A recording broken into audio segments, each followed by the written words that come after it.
Hare Krishna. Hare Krishna Maharaj, please explain humble obeisances. Hare Krishna Prabhu, my humble obeisances. All glories to Prabhupada.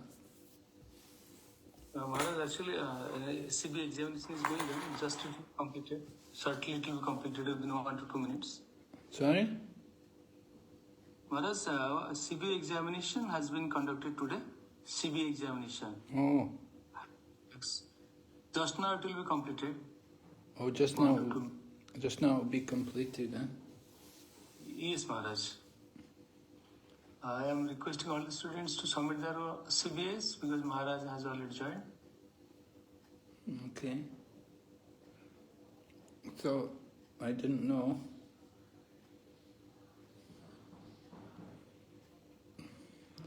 Are the students who are in the class, are they also doing the exam?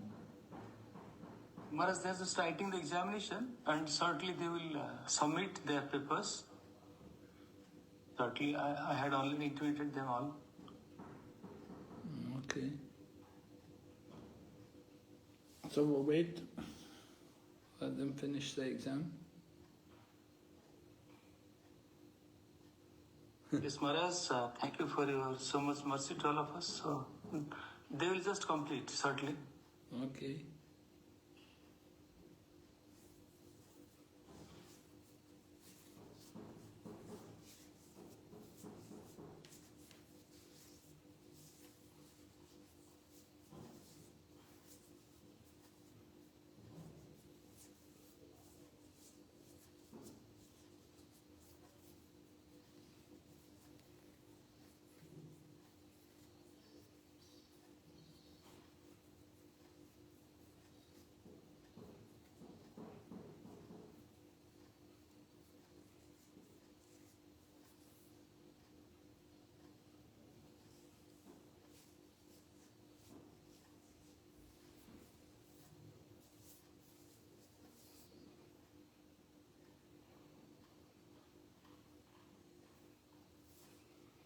This is Bahrain, is it? You're in Bahrain?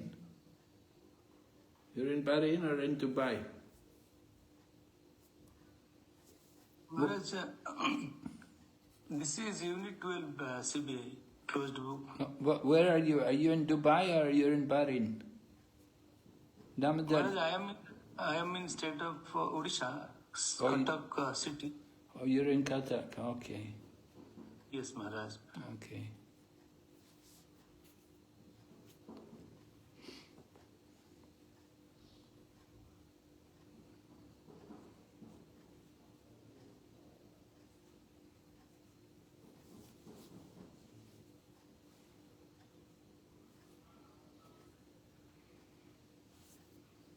Param Prabhu, you have submitted, Param Prabhu?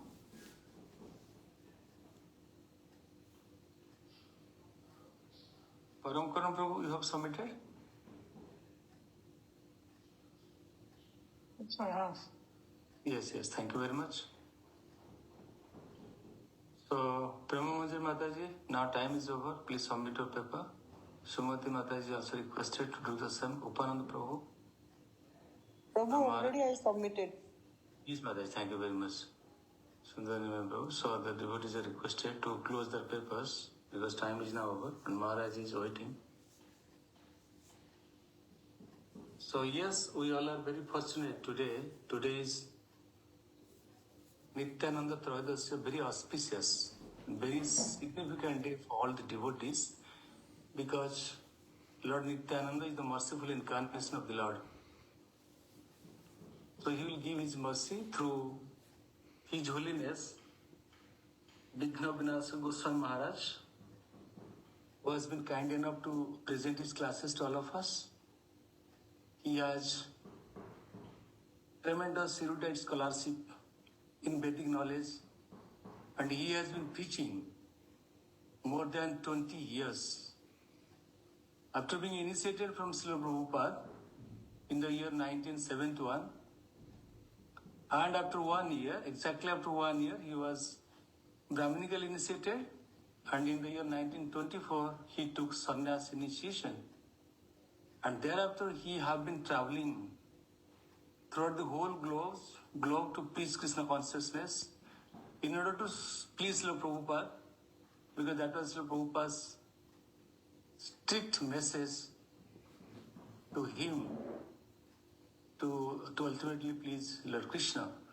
So Maharaj has been very kind enough to give her warmful lecturers presentations, because I have been hearing from Maharaj in Bhakti B.V.V. courses. Maharaj was very practical and very scientific in his approaches within the perspective of Srila Prabhupada's lessons. He teaches touching the heart and practical and very pragmatic approaches. So I must request Maharaj to distribute his knowledge to all of us, to intensify our Dharma Krishna consciousness, to stimulate our broken Krishna consciousness in a way so that we will advance in Krishna consciousness to serve Lord Krishna. Thank you, Maharaj. Now I'm handing it over. Maharaj, I have made a co-host. Please take care of the class.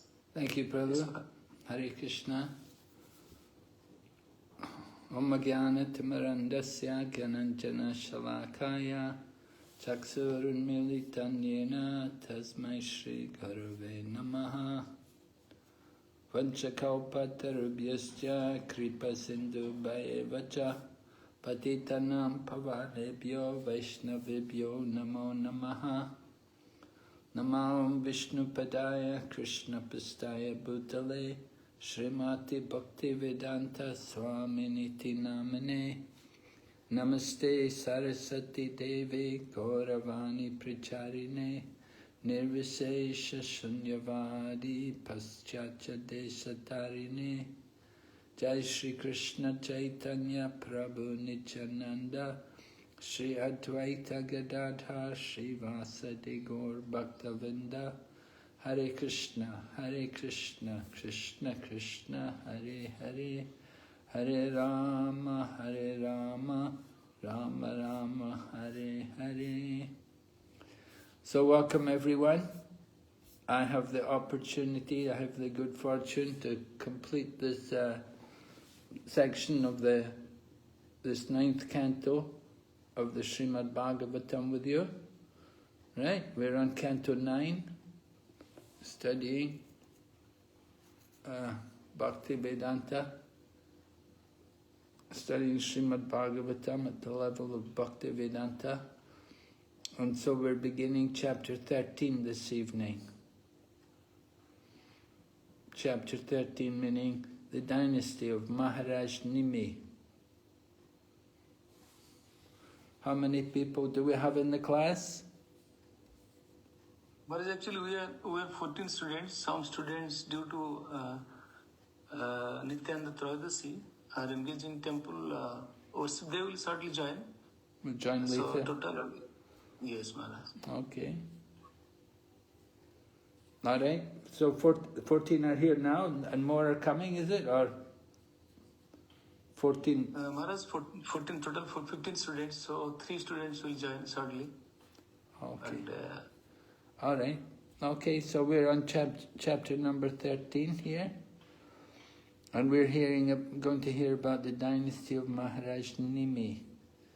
So previous chapter, you know, this chapter is a continuation from the previous chapter. We're hearing the description about the dynasty of kings coming from the sun god. You will remember you heard about Lord Ramachandra and his dynasty. So Lord Ramachandra, of course, he's born in the line coming from the sun god. Lord Krishna, he appears in the dynasty from the moon. Different Kshatriya kings, right? One line is from the sun god, one is from the moon god. So this is going to be the final chapter on the dynasty from the sun god. We're hearing about the dynasty of Maharaj Nimi. Maharaj Nimi comes up also in the 11th canto. In the 11th canto, when you go on to the 11th canto, you hear about Maharaj Nimi meeting with the 9 Yogendras and how he questions the 9 Yogendras. 9 Yogendras are all sons of Rishabdev, and they're Mahabhagavat devotees traveling and preaching. So Maharaj Nimi, he's coming from Janaka. Well, anyway, we'll hear more. Let's read a little bit here from this chapter. It begins, Sukadeva Goswami said, after beginning sacrifices, Maharaj Nimi, the son of Ikshvaku, requested the great sage Vasistha to take the post of chief priest. At that time, Vasistha replied, my dear Maharaj Nimi, I have already accepted the same post in a sacrifice begun by Lord Indra. Okay, so Maharaj Nimi, we know something about, and he's a son of Ikshvaku. Ikshvaku, we heard, he was given the knowledge from the Bhagavad Gita. Lord Krishna in the 4th chapter describes the history of the Bhagavad Gita. I instructed this imperishable science of yoga to the sun god Vivishwan, and Vivishwan gave it to Manu, the father of mankind. Then Manu gave it to Ikshvaku. And in this way the saintly kings understood. So here Ikshvaku is mentioned. Maharaj Nimi had asked Vasistha, the great sage Vasistha, to be the priest, to be the chief priest. But he declines. Well, he says, well, I'll do it. He said, I'll do it, but right now I'm going to do something else. I've already taken the post to do a sacrifice by Lord Indra. So in text 2, he said, I'll come and do it after I finish the yagya for Indra. So please wait for me until then. So Maharaj Nimi didn't say anything. He just kept silent. So then Vasistha went to do the sacrifice for King Indra. Now, you should understand, Vasistha is a little bit materialistic here, it seems, because certainly going to do the sacrifice for Indra, there will be more reward than what he will get from doing the sacrifice on the earth planet. Even though he's doing it for Maharaj Nimi, Indra is the king of heaven and he's much more opulent. Heavenly planets are much more opulent than the earthly planet. So Vasistha is he doesn't want to miss this opportunity to do the yagya up in heaven for the pleasure of Indra, because he knows Indra will reward him nicely for that. Anyway, Maharaj Nimi, he's a self-realized soul. He's not a materialistic king. He's actually an advanced soul. He's self-realized. And he considered the nature of the body, he considered life as flickering. So he thought, instead of waiting a long time for Vasistha, because he's going up to Indra Loka, so it will take a long time. Time there, different from time here. So he will go there for a short time to do the yagya, but that will be a long time on this planet. So he thought, why should I wait for Vasistha? He thought, better I just do the sacrifice with some other priests.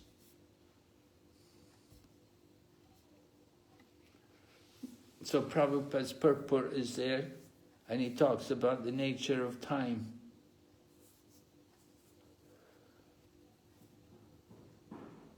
Time is very precious.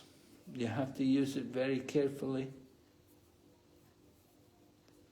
You don't want to waste time. Time in the material world can end at any moment.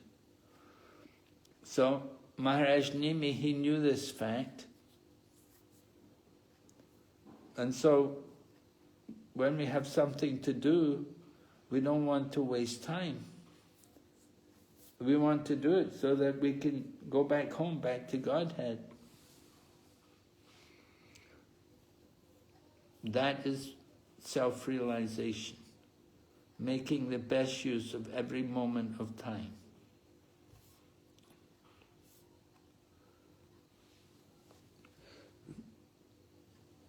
So Vashishta went to the heavenly planets and he did the yagya for Indra, and then he came back and then he found that his disciple Maharaj Nimi had disobeyed his instructions. So he's not happy, and Vashishta cursed him. And he said, may the material body of Nimi, who considers himself learned, immediately fall. And so that was quite a heavy way to react, isn't it? And that Vashishta did like this, that he cursed him to die, and he should die immediately. It was certainly a heavy thing to do. He took it very seriously. Of course, Maharaj Nimi was like his disciple, so he was not pleased. Can you think of some other examples in the scriptures where the disciple disobeys the instructions of the Guru? Bali Maharaj. Yeah, that's the obvious one. That's one we know, Bali Maharaj. Yes, good. Who was his Guru? Lord Brahma Maharaj. Huh? Chatur Kumara disobeyed Lord Brahma. Who was the Guru of Bali Maharaj? Sukracharya. Sukracharya, yes. All right, yes. Okay, Prabhu, now what are you saying? Chatur Kumara disobeyed the instruction of Lord Brahma. What did Lord Brahma tell them? To begin to produce the generation. Yeah. But the Kumara decided to become Brahmachari. Yes, good. Lord Brahma wanted procreation, he wanted to fill up the universe. So what did the four Kumaras say?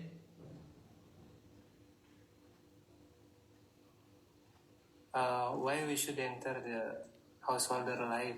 Because it's not good. Better to remain like this. What did they say? What did they want to do? They want to remain as a brahmachari, Maharaj. Yes. Not Nimbar. Why did they want to remain as brahmachari? So that they are not entangled in the family life. Why didn't they want to get entangled in family life? What did they want to do? I don't remember, Maharaj. Huh? I don't remember about. You don't remember what they wanted to do? Just want to engage in spiritual life. Yes, they want self-realization, right? They want to understand the Brahman.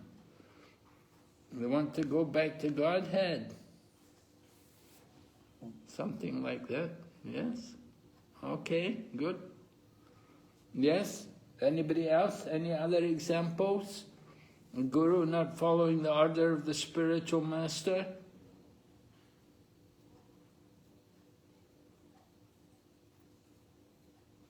Anyone? Maharaj, in the first canto, Krishna is telling Arjuna to kill Aswathama, and he gives his various reasons. But Arjuna doesn't kill Aswathama because ultimately he knew the heart of Krishna. Although he was giving his reasonings and words, he didn't want Brahmana to be killed. Krishna didn't want Brahmana to be killed, but externally at least, he instructed Arjuna to kill Aswathama. Well, okay. Thank you. Yeah, interesting one. Okay, we'll go ahead. So, Vishishta cursed Nimi. Where were we?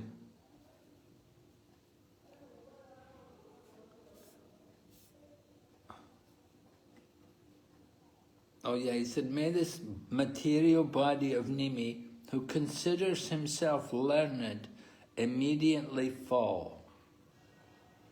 So, Maharaj Nimi is cursed to death. So next verse, for unnecessarily cursing him when he had committed no offence, Maharaj Nimi counter-cursed his spiritual master. For the sake of getting contributions from the King of Heaven, he said, you have lost your religious intelligence. Therefore, I pronounce this curse. Your body also will fall. So cursing and counter-cursing. Vashishta curses Maharaj Nimi unnecessarily. So then Maharaj Nimi counter-curses him.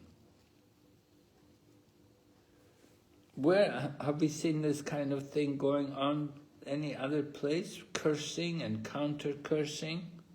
Can you give some example of this from scripture? Daksha Prajapati's Yagna, Maharaj. Daksha Prajapati's Yagna. Yes, the Yagya, Daksha's Yagna. Right? What were the curses? The followers of Shiva cursed Bhrigumuni's, Bhrigumuni and others who were actually assisting the Daksha Prajapati Yagna. Yes. We're not able to hear you. Sundar Nehru, please increase your volume, mic.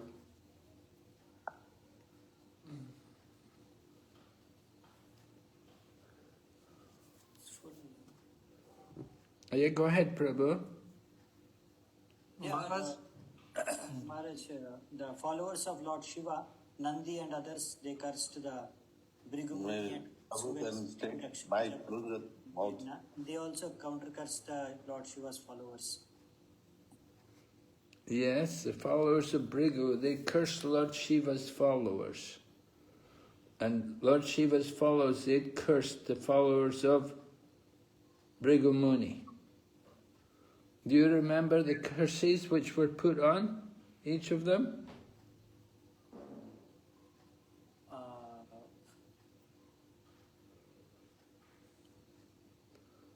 Somebody can help him? Do you remember? How did the followers of Lord Shiva curse Bhrigu Muni's people? I think one of them. Oh yeah, much. Yes?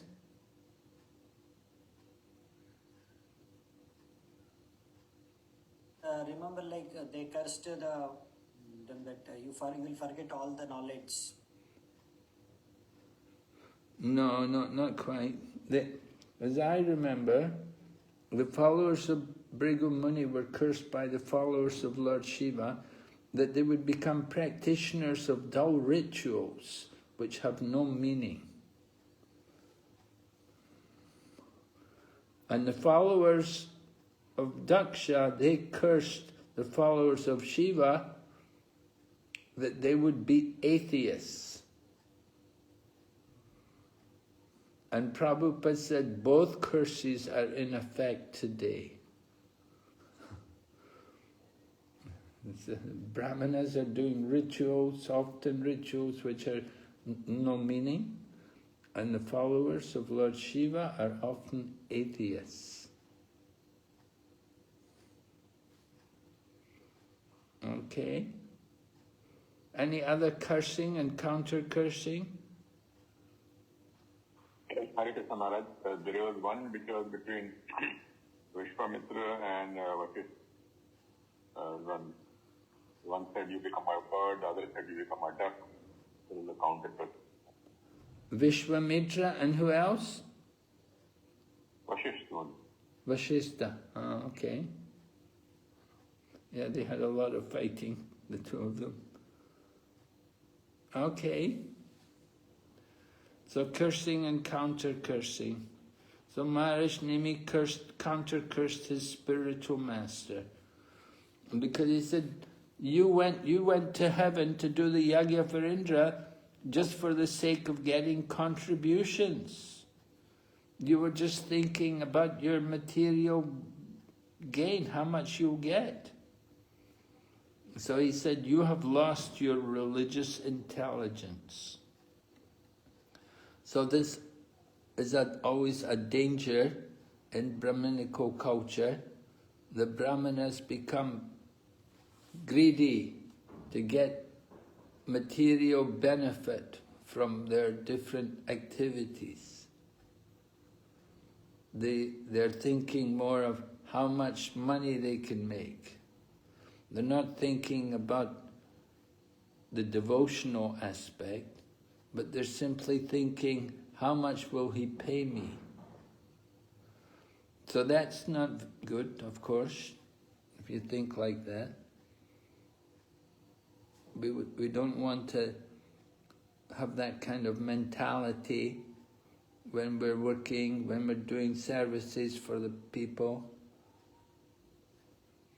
But it's often a danger. People simply want to profit. How much can I get? How much money will they give me? And we're attracted, if some rich person comes, then we're eager to do the yagya. And some poor person comes, then, oh no, they're poor, I don't want to. You don't want to take trouble and take time for them. Because you know they're poor, they don't have much money. And so we have that material consciousness, and that's really not the Brahminical culture. Brahminical culture means the mode of goodness. And we want to transcend even the mode of goodness and come to the level of pure goodness.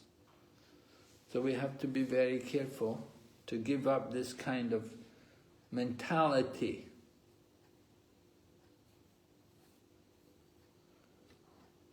It's certainly not a kind of mood which we want to encourage within our movement. We don't want to be a business.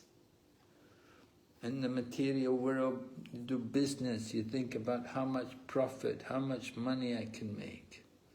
But in Krishna consciousness, we simply want service to Krishna. We want service, that's the important thing.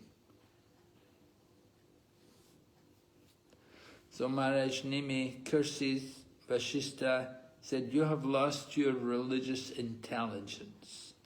Therefore, I pronounce this curse, your body will also fall. So,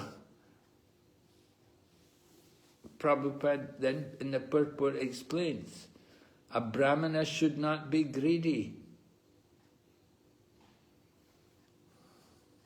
So Vashishtha, he showed greed. And when Nimi did the curse with other priests, then Vashishtha gets angry and he curses him unnecessarily. So, because he was infected by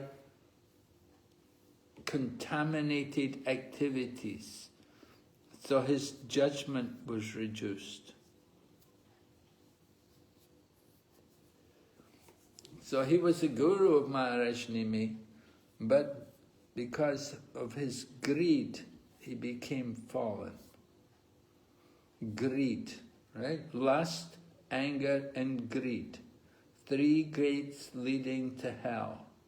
Every sane person must give these things up because they lead to the degradation of the soul. The greatest entanglement. And the worst one is greed. Because anger, you can counteract anger by, you can speak something bad, you can chastise the people, and then you can give up the anger. But greed, there's no limit to it. You always want more and more and more. So, very dangerous. So Maharaj Nimi described he was expert in spiritual knowledge. He gave up his body. And Vashishta, he also gave up his body. Vashishta is the great-grandfather. So Vashishta gave up his body, but by the semen discharged by Mitra and Varuna, he was born again. Mitra and Varuna had discharged semen when they saw Urvasi, and they took advantage of this for Vashishta to take birth.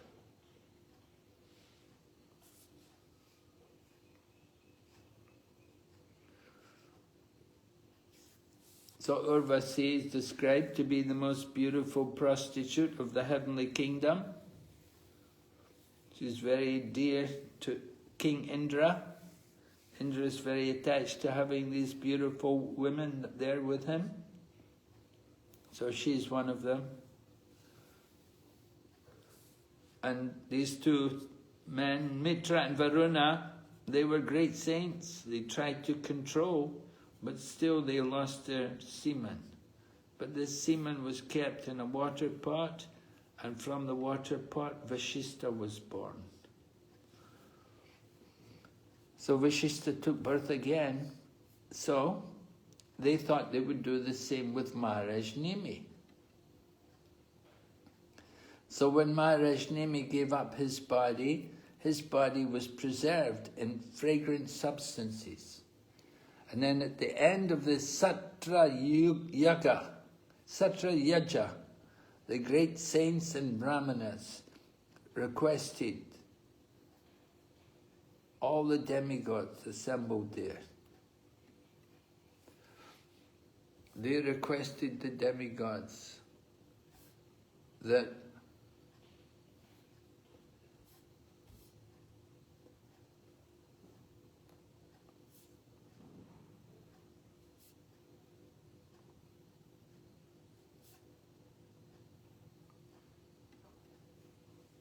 they said, if you are satisfied with this sacrifice, and if you are actually able to do so, then bring back Maharaj Nimi back to life in this body. So the demigod said yes. But Maharaj Nimi said, no, I don't want to come back again. Please don't put me again in a material body. So, we see this taking place in previous ages, that sometimes people would die, but they can bring them back to life. Can you think of some examples? People who were dead, they came back to life?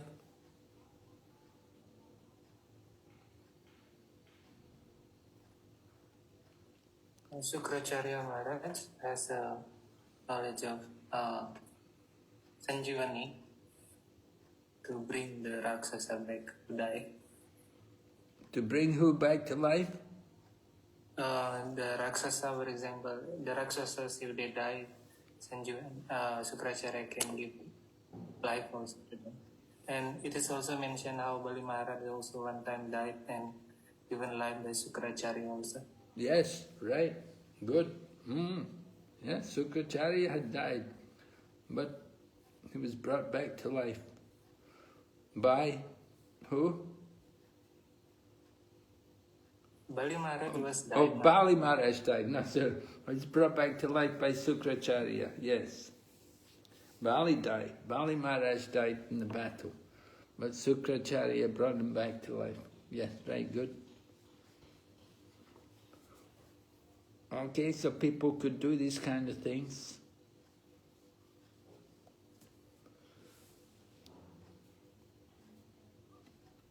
So they brought Vashishta back to life. He got a body again, took birth. But Maharaj Nimi doesn't want to come back. Although the demigods, they're requesting, please bring him back.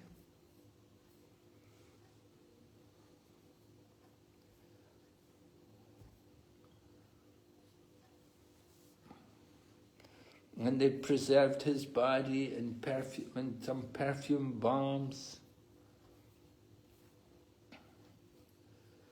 So Prabhupada explains the demigods, they can do these kinds of things.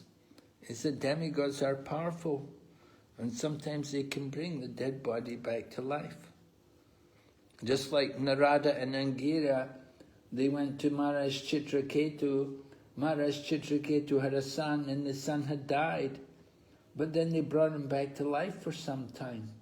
And the boy came back to life and spoke to Maharaj Chitraketu and his mother. He spoke to them, and then he left the body again, lay down and left the body.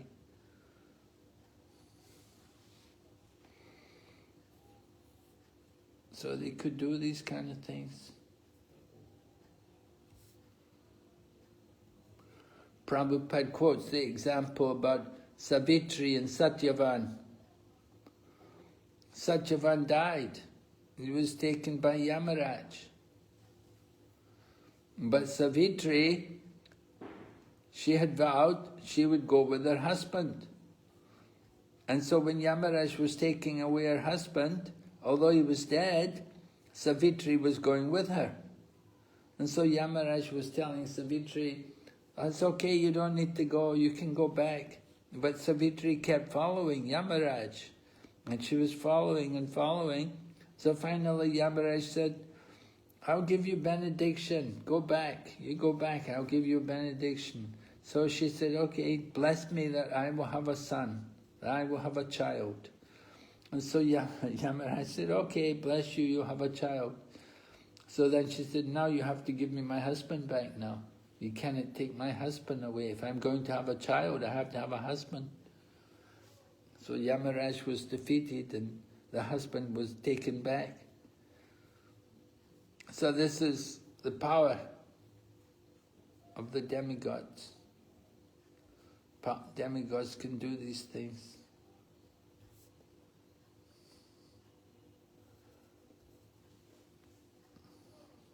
So Maharaj Nimi is explaining why he doesn't want to take a material body.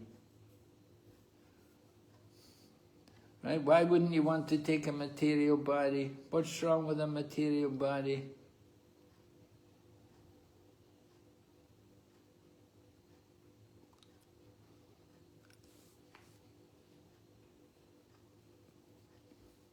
One reason is given here. They said they fear having to give it up again. You take a material body, you can't live in it forever. At some point you're going to have to give it up. And when you give it up, then it's painful because you get attached to it. You don't want to give it up. You become attached to one particular body. You want to live there forever. You don't like to give it up. So that's one reason that it's difficult to give it up again. Any other reasons?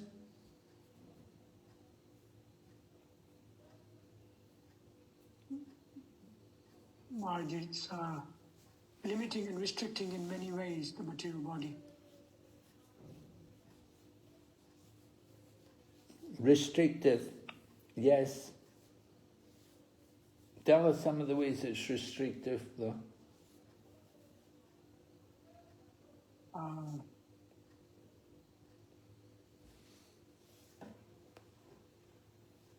You have to kind of rejuvenate, you got to rest the body. Eat, for example, you got to feed it. You got to make sure you're regulated, you're healthy. You got to invest time to look after the body. Okay. Yeah, it takes time, taking care of the body. It all takes time. The different things you have to do to take care of the body.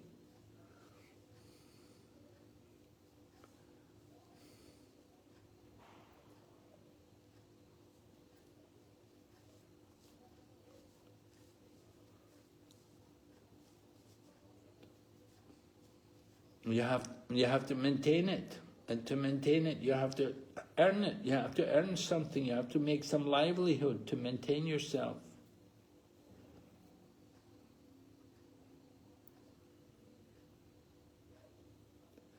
Devotees, of course, they always just simply serve Krishna. So they're not afraid about anything. In the material world, people are afraid. They're afraid about taking birth. Just like when the baby's born, the baby cries. The baby doesn't come out blissful. The baby's crying because he understands, taking birth again. Again, I have to go through all the miseries of all birth, growing up, going to school, education, and then getting diseased and ultimately dying. So Nemi didn't want to get caught again in that trap. He didn't want to be put into the entanglement of having a material body. He wanted to go beyond birth and death.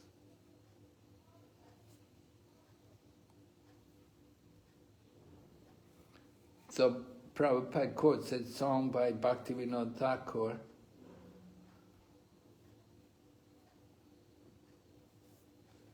Janmai bhi mori icha yadi tor, bhakta grehi jani janma hai mora. Kita janme hayo yata tuadas. If you want me to take birth and accept a material body again, then kindly do me this favor. Allow me to take birth in the home of your servant, your devotee. I do not mind being born there, even as an insignificant creature, like an insect.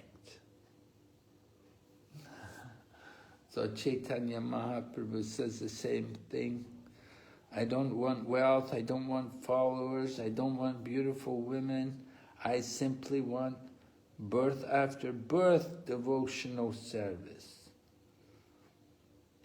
So, doesn't want birth in which he will forget Krishna. He wants a body in which he can remember Krishna.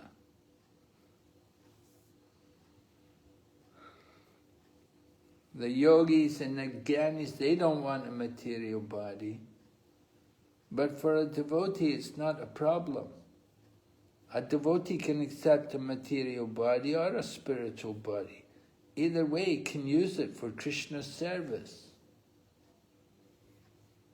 There's no anxiety for a devotee.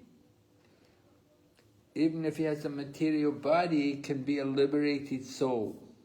He just has to use the body carefully in Krishna's service. So a person in Krishna consciousness is a liberated person, even though he may have a material body.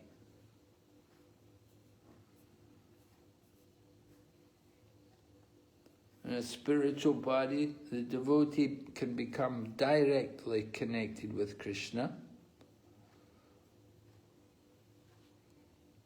So, in the spiritual body, you go to the spiritual world, you can serve Krishna directly. But if you have a material body, then you can be liberated and engage in the same service of Krishna in Vaikuntha. Just like in Vaikuntha. You can do the same things here. And Prabhupada quotes that statement by Jiva Goswami. He said, Jivava Marava Sadhu. For the sadhu, for the holy person, it doesn't matter if he lives or if he dies. It's the same. If he's living, he will serve Krishna. And if he dies, he will go on and serve Krishna. So it doesn't matter, it doesn't make any difference to him.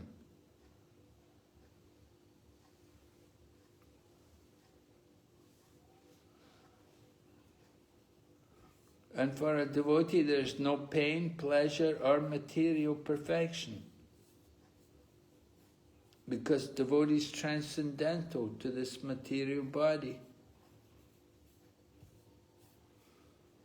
And Prabhupada writes about the mouse and the kitten, the cat in the jaws of the cat, and the kitten, or the rat in the jaws of the cat, and the kitten in the jaws of the cat, both in the same place.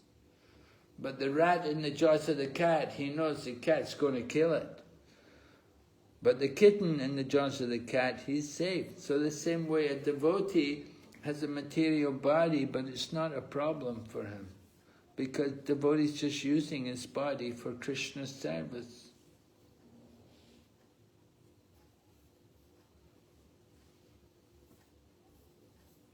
So devotee is not afraid of having a material body.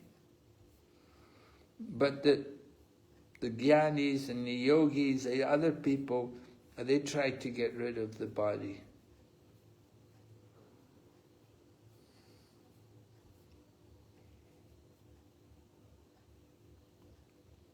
Our only duty, our only thought though is to give service to Krishna. We don't have any other concern.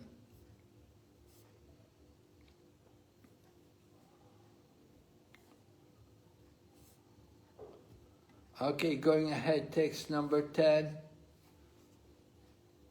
Maharaj Nimi speaking more. I do not wish to accept a material body.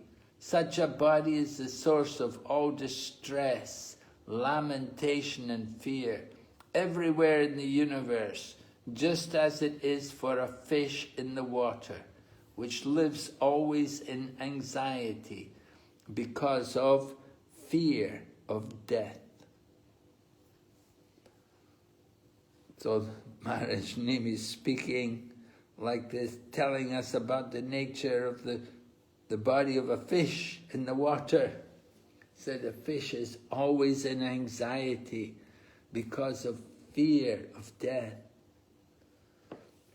The animals, they live in fear. The little insects, they live in fear. The birds are in fear of everyone. They will always go away, they'll run away, fly away. Swim away, the fish will swim away. Eating, sleeping, mating, and fearing. So that all the different species of life, they live in fear. There's a lot of fear in the material world. But for the devotee who is in Krishna consciousness, he sees Krishna everywhere, so there's no reason for him to fear.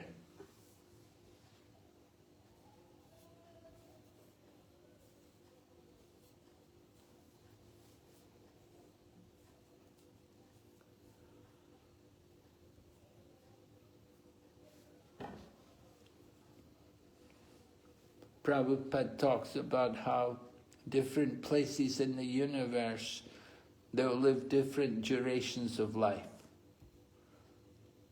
Just like on the higher planets, the demigods can live a long time. Thousands of years even. Right? One day of Brahma. How long is one day of Brahma?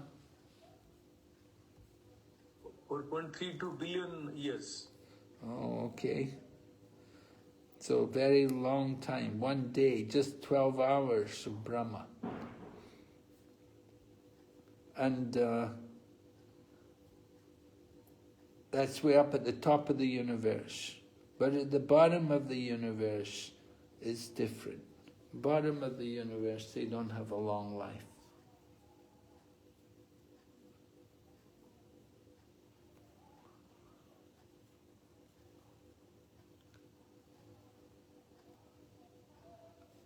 And we're in Bhumandala. Bhumandala is in the middle of the universe. So we're also under the influence of time, the time energy, Krishna's time energy.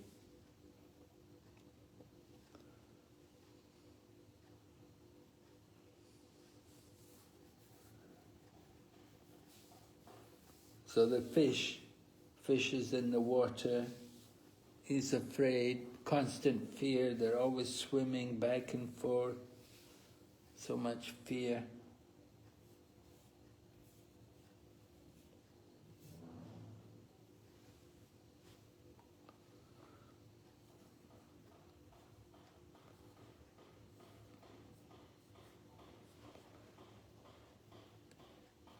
So Prabhupada says we should take the opportunity to do some tapasya.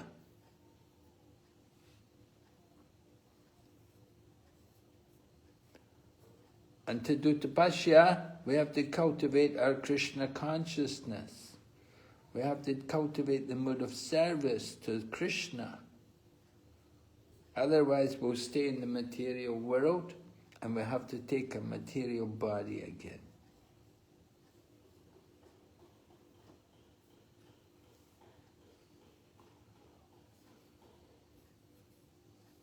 Just like the fish.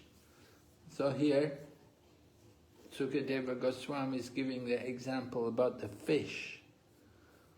He said, Prabhupada writes, the fish is never free from anxiety about death.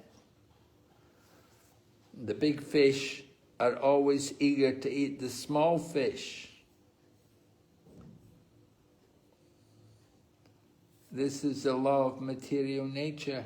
Jivo jivasya jivanam. One living entity is food for another. Those which have hands, they'll eat those creatures which have no hands. And those which have no legs, they're the food for people who have legs. And the weak are eaten by the strong. So, one living being is food for another. Krishna creates the material world like that. One living entity is food for another. So there's always a struggle for existence.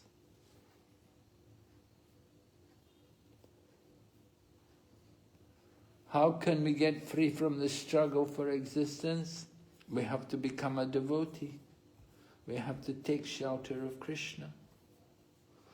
Otherwise, we will also be caught in the same problem, the same difficulties. We'll be traveling, moving up and down in the universe, suffering birth and death continually. And we may never become a devotee. And without becoming a devotee, we can never solve the problems of the material world.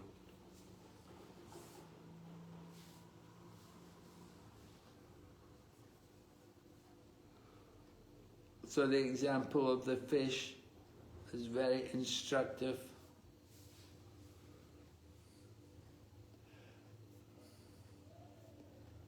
The poor fish, always in anxiety, somebody's coming to eat me. Fish cannot go anywhere outside the water, has to remain in the water.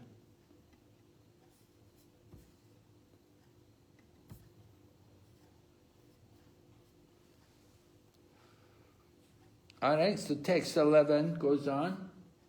The demigods say, let Maharaj Nimi live without a material body. Let him live in a spiritual body. Let him be an associate of the Supreme Lord. Let him be manifest or unmanifest to common, materially embodied people. And this is his desire. He wants that. He doesn't want a material body.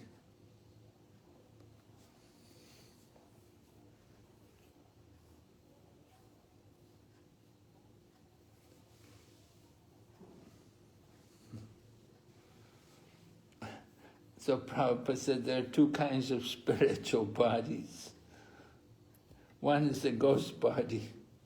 For impious people, they've got the ghost body. And the other is the spiritual body. The ghost body is just a subtle body, no gross body. So that's given to people, that's a punishment. When people are just given a subtle body like that, then it's a punishment because they've no gross body.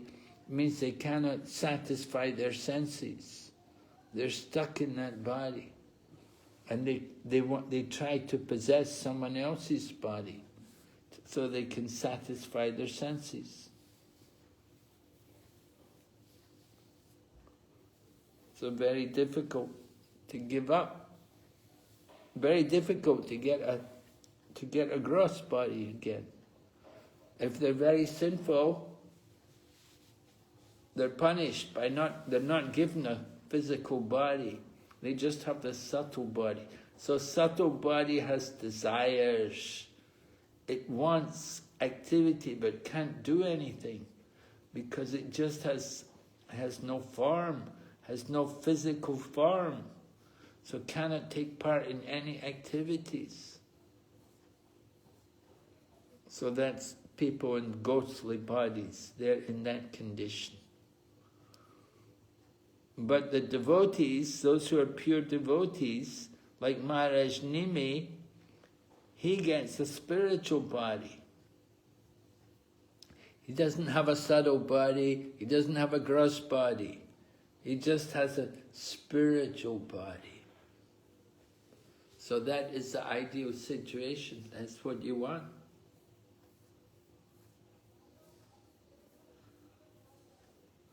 So we're all endeavoring to get that kind of body.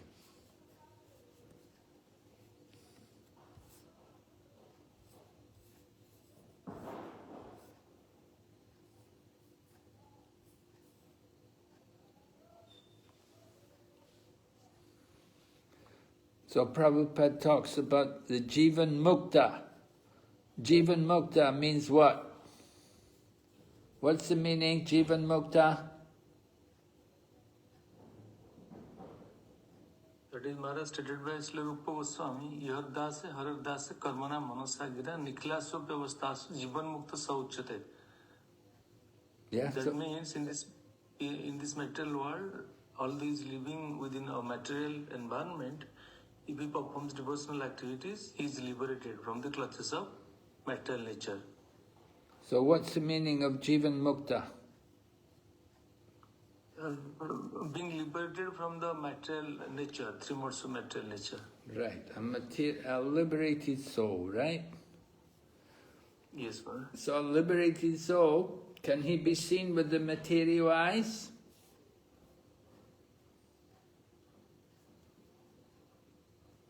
Can you see them with material eyes?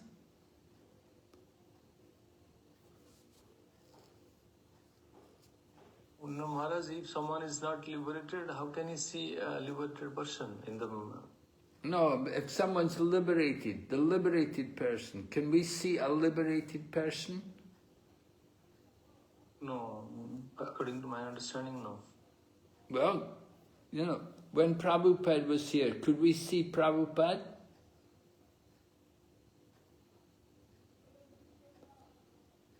Right? Yeah, yeah, we saw Prabhupada, right? We saw Prabhupada. Did he have a body? Did he have a body? Not now. Huh? Not now. No, before, when he was on the planet. Yes, Maharaj, he had body. Yes. Yeah, we could see him, right? Yes. Yeah, we could see it. So Prabhupada had a body, so you can see liberated souls. Liberated soul. They're using their body for the service of Krishna, but they're liberated. And they have a body, maybe you may say it's material, maybe material, but it's also spiritual because they're using it for Krishna's service. So Jivan Mukta can be seen, but sometimes he's not seen. Sometimes he's seen, sometimes he's not. It depends.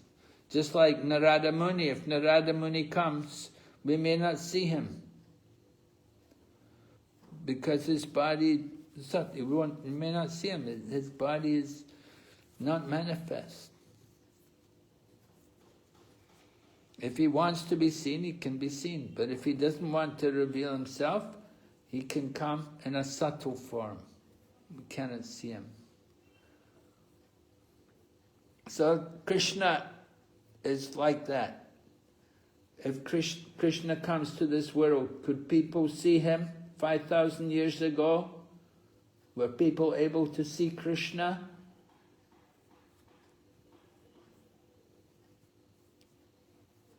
Huh? Maharaj, all people could not see him, man. Well, if they opened their eyes, could see him. Maybe they didn't know he was God. They didn't know he was God, but they could see him. They thought he's an ordinary person.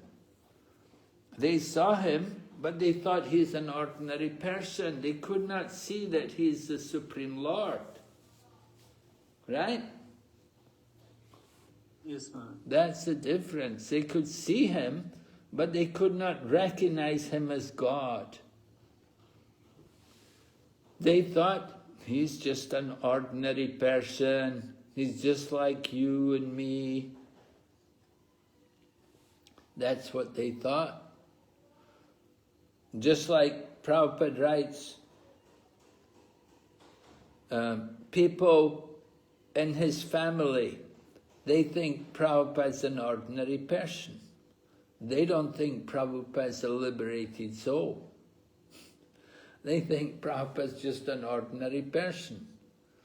And the people in Prabhupada's neighborhood where he was living, in his area in Calcutta, the people there who knew him, they thought, oh, he's just an ordinary person. He has a job, he has a business, he does this, like, yeah. They could not understand his transcendental nature. They could see him, but they could not properly appreciate him. They could not appreciate that he's a great devotee. They thought, he's just an ordinary person. He's just like us.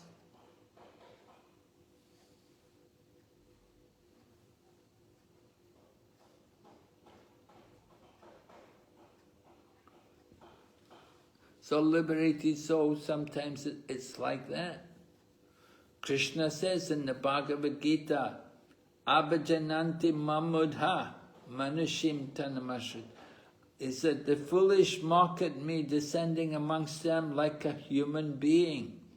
They do not know my transcendental nature and supreme dominion over all that be. And Krishna also said, Naham prakasha sarvasya yoga maya samavrita. He said, I am not manifest to anyone and everyone. For them I am covered by my eternal creative potency. So the common people, they cannot see Krishna. So Krishna and his form cannot be understood. How to understand Krishna? How can we see Krishna?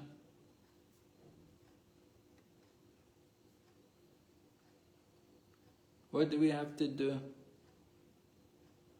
Whereas Krishna can be seen within heart, not by eyes. Premanjana Charita Bhakti Bilochanana Santa Sadev Hrudes Bilokent. Yes, good. So these Santas, saintly persons. Yeah, right. We cannot see Krishna with the eyes. Right? We cannot see Krishna with our ordinary eyes. What do we need to do? We need to put the love on the eyes. When we develop love for Krishna, then we can see him. So seeing Krishna, you need to get Krishna's mercy. You want to see Krishna, you have to get the mercy of Krishna.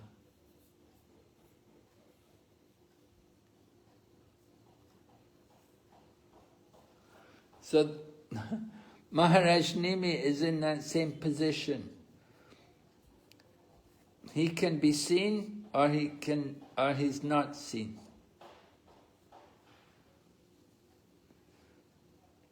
He lived in his spiritual body. He became an associate of Krishna. So he's in a spiritual body. Some people could see him and others could not. He had that free will. He wasn't forced to reveal himself. So Maharaj Nimi didn't want to take birth again, but the sages, they kept his body. They had kept his body. And now they're going to churn it. Right? Did you read about, did we hear about anybody else like that? They died and they preserved the body.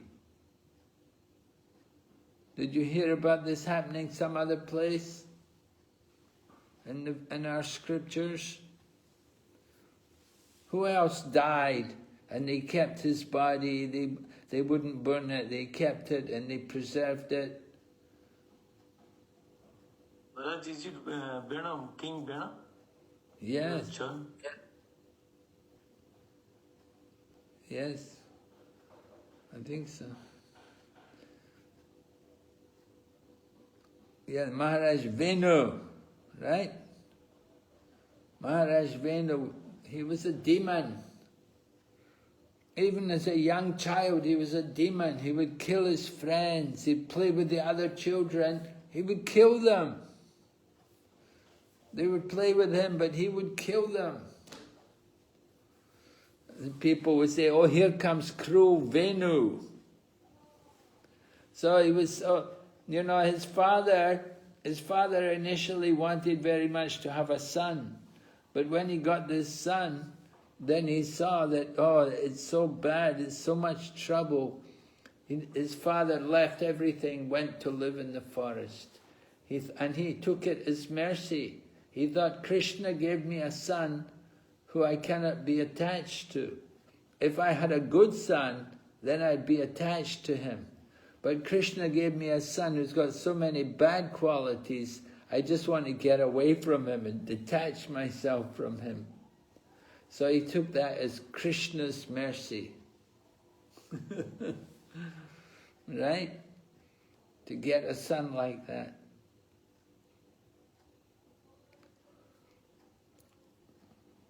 So they preserved Venu's body. How did they curse him? How did he die?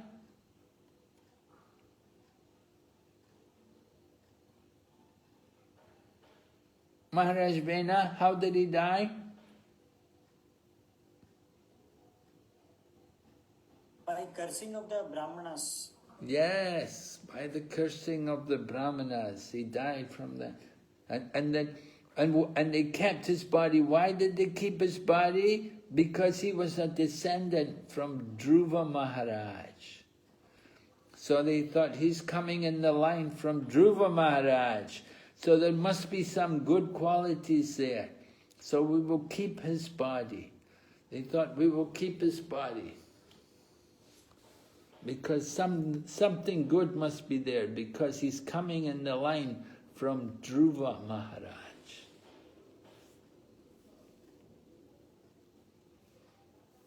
So, here, Vashishta dead, but Vashishta took birth again.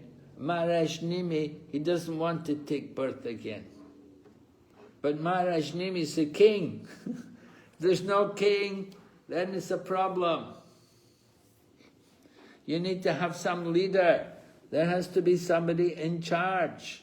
If there's nobody in charge, nobody taking the responsibility, then it's not very good. Just like in our temples, if we don't have anybody in charge, then it's not, anything can happen. The pujaris will do the offerings all different times. They may even not do the offerings. So many things can go wrong. So it's important to have a government. And the government should be regulated. Here, they speak about the danger of an unregulated government. So you want to save the people from the unregulated government. That's why the sages churned Maharaj Nimi's body. And when they churned it, a son was born.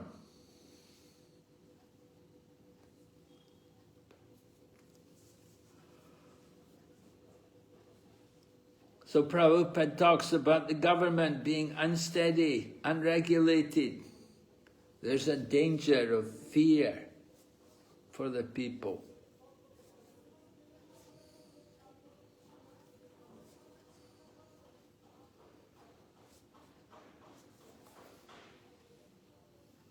So it's important to have great sages to guide the people.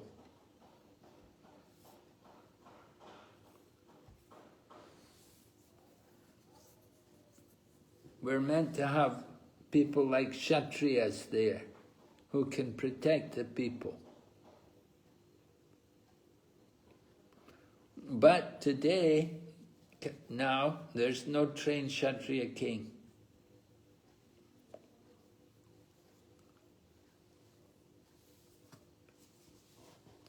And because there's no Kshatriya king, then anybody can become in charge of the country. Anybody can become the leader without training. They just take advantage.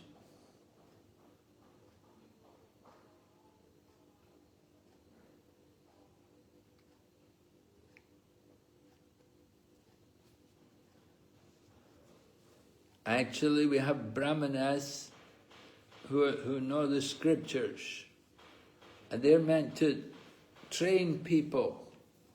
They're meant to train people, educate people, so that they can take these leadership positions.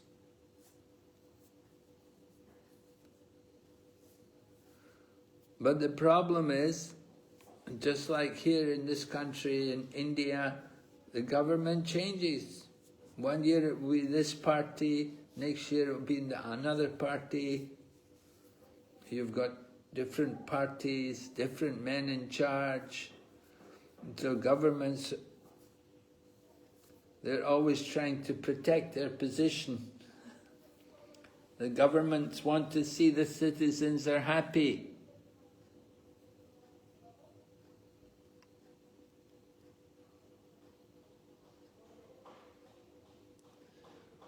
So in order to keep the people happy, they have to promise.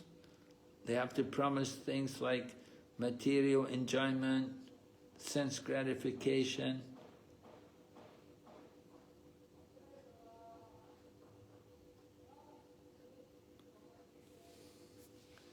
So in the history, of course, there were good governments.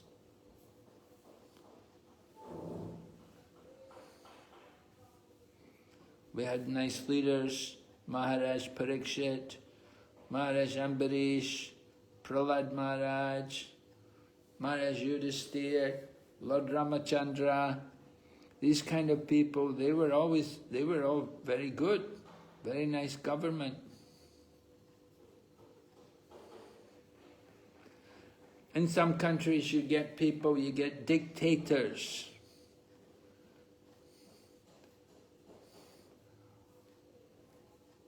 But you don't have people who are trained leaders. So if you don't have a good leadership, then the country suffers from scarcity. You have to have good leaders, and they can make arrangements to provide so that all the people will be properly provided for.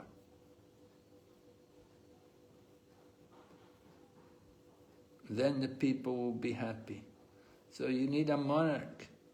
You need people to take control, to rule the people, and they should rule people according to the scriptures.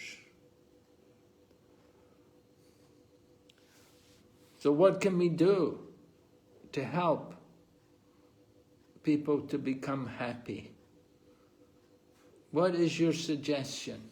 How can we make What can we do to help people to become happy? To give them a better life in Krishna consciousness. What do we need to do? Any suggestions?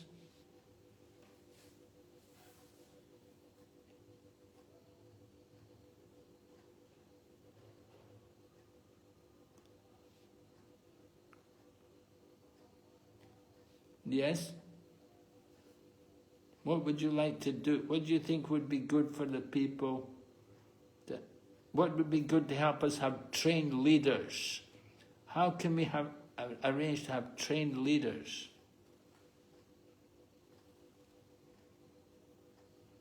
Lord Nath Prabhu, please continue. Hare Krishna, reverences. So I was thinking that, for example, in the Bhagavad Gita says that the people should gonna be happy with austerities, and also they say that the sage need to engage the people in different activities. So I think that a good leader needs to establish in a way, as far as possible nowadays, for example, the Varnashram system, giving work to everybody, and also see that not irreligious activities happen in their country. Yes, you're right. I agree that. Go ahead. Oh, and also, in a way, foment the religion in their countries. Even though it could be Hare Krishna, it could be Christian, Muslim, but in a way, try to expand the religion in their countries, and that way the people will be automatically more austere and worshiping of God. Okay. Very interesting. Yeah. You say people will take pleasure in austerity. I don't know about that. Do you actually think that's true? Well, at least we should try. What are these what austerities would you like to introduce? It could be, for example, go to mosque, go to church. Automatically, if the government is fomenting the religious activities or the different religions, automatically the people will be attracted, or some part of the population will be attracted to the religion. So automatically the religion, in a way, is preaching like giving up sinful activities and taking out like religious, at least moral principles. So that's that kind of austerity I'm talking about, leaving aside sinful activities. Okay. Of course, most countries in the world, they do have some standards for these things. You know, they do have some standards of morality. They try to educate people about these things. And of course, we have also, child protection officers to protect the children from immorality. For example, in here, I don't know in different countries, but here. Oh, excuse me. Where are you? What country? I'm from Argentina, but I'm living in Brazil. Okay. Yeah, we see, like B.V.V. Swami was talking today in class in Mayapur here. He was talking about the amount of pornography which is available. It's one of the biggest businesses. And, you know, young people are easily influenced, easily drawn into it from a very early age. So governments need to ban these things. They need to control these things. It's very wrong. And some countries do. Some countries are very effective in controlling these things, banning.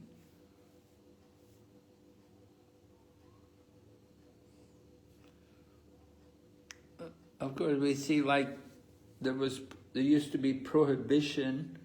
They used to ban alcohol, but then they started. Then now they allow it, and people just pay more taxes. And nowadays, of course, also I see like marijuana. It used to be banned. It used to be considered illegal, but now it's become legal, and everywhere people are having it.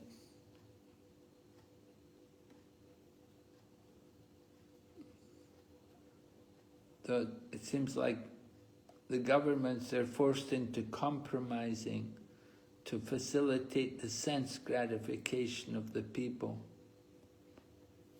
Because if the people don't get sense gratification, then they won't vote for the government.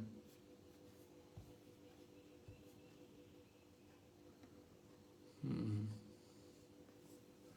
also, for example, Maharaj, in these countries, we are seeing that they're fomenting, like in a way, the irreligious activities, because in the school they're teaching about sex education, but I don't want to pollute the ether with this, but here is really, really degraded, the kind of philosophy and the kind of teachings that they teaching to the children. So in that way, these children are going to grow up and have this demoniac mentality, and also will be totally confused. Like, for example, it's legal, for example, to a, I don't know, 10-year-old boy to have a change of sex, operations. So this is kind of really demoniac mentalities. And this comes from the governments. The governments are for example, making laws, supporting these things. So nowadays we see that they're trying to pollute the mentality of the children with all these things. Okay, thank you. Thank you very much. Yeah, we have to be very concerned about this, how to protect our children, what kind of environment to let them grow up in. Throughout the world, there's so much degradation and compromising going on, and there's no real standard of what is religion, what is good, what is bad. It varies so much. Okay, we'll stop here for a while, have a 10-minute break. I'll be back in 10 minutes.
Okay, Haribol. We're back.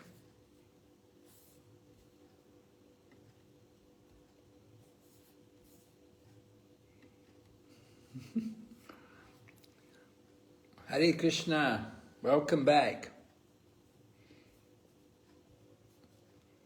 Okay, we're going through this chapter number 13.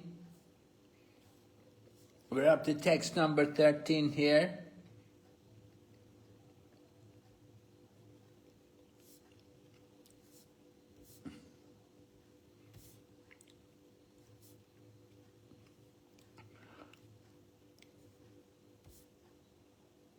So we heard about Maharaj Nimi, how he didn't want to take body again.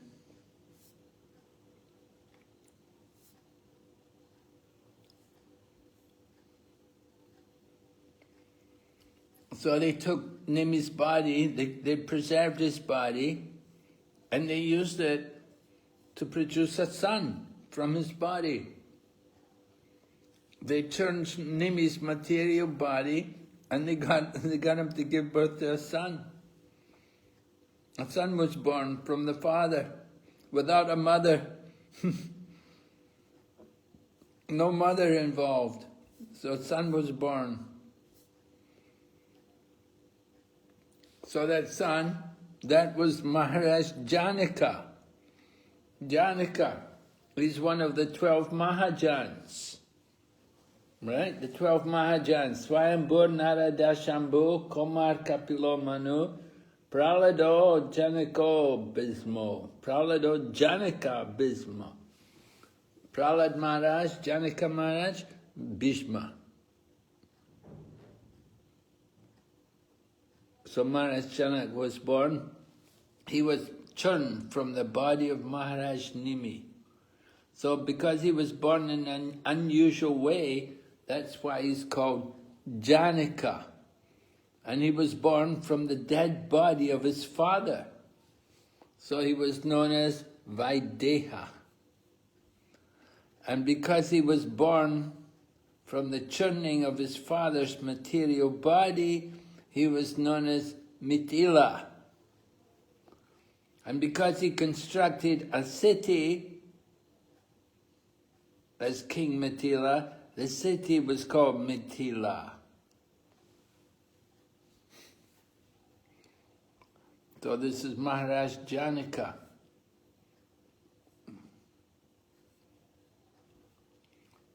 We hear about Brahma, right? Brahma is the self-born. Brahma has no father. Rather, he has no mother. He's born from the lotus flower.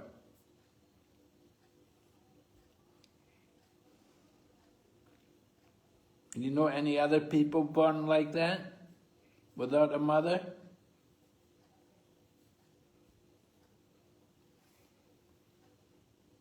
It's very unusual. Prithu Maharaj. Prithu Maharaj? Yes. How was he born? By the churning of the Venus body. Yes. They churned Venus body, right? And first of all, they churned and some Nishadas came out. The Nishada, yes.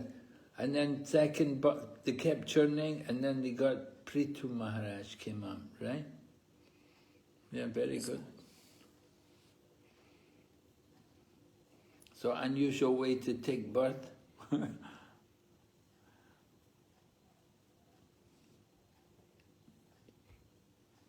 Of course, we do things unusual today also. You have things like, cesarean operations. They you just cut the belly, bring the child out of the belly. They don't let the child take birth naturally. They just bring the child straight out. So that's unusual. And then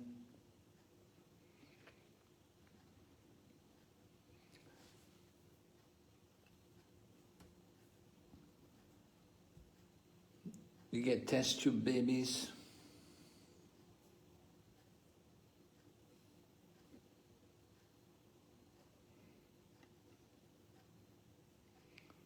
So birth in an unusual way.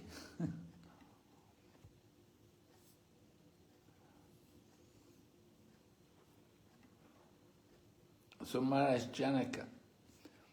Janakpur is there in Nepal, a town in Nepal, Janakpur. The palace is there. Of course, Maharaj Janak, he was a long time ago. I don't think the palace could be the original palace. But anyway, there's a beautiful building there. And they say Janakpur.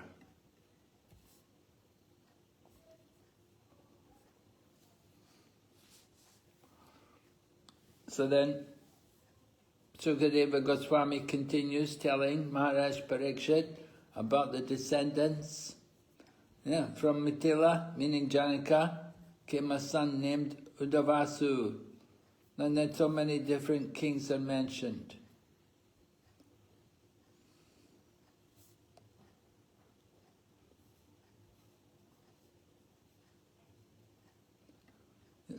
So many different kings are mentioned, from Maru, Madhu.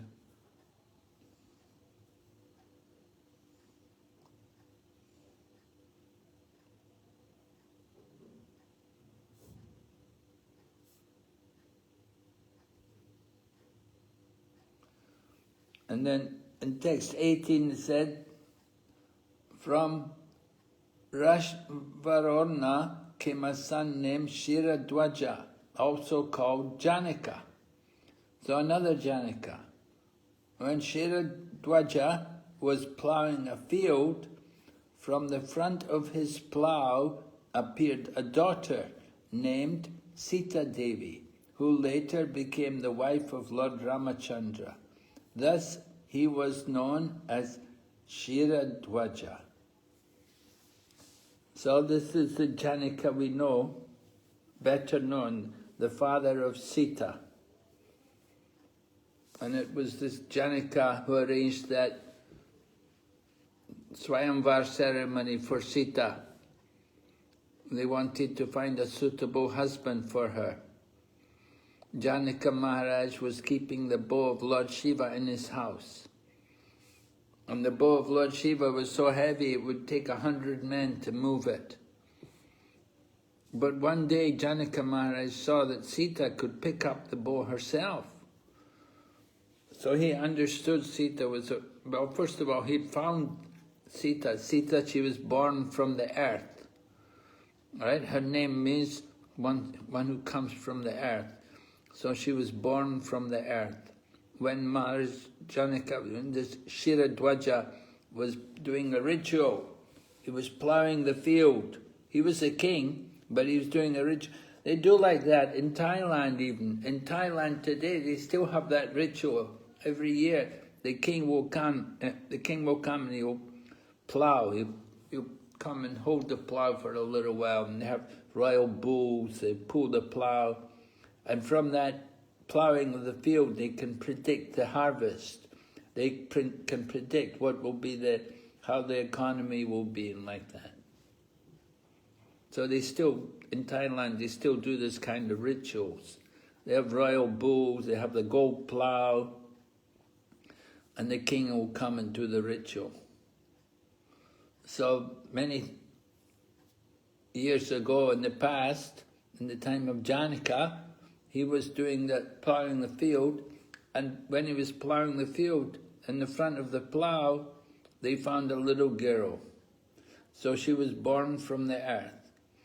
So Janaka Maharaj took the girl home as his daughter.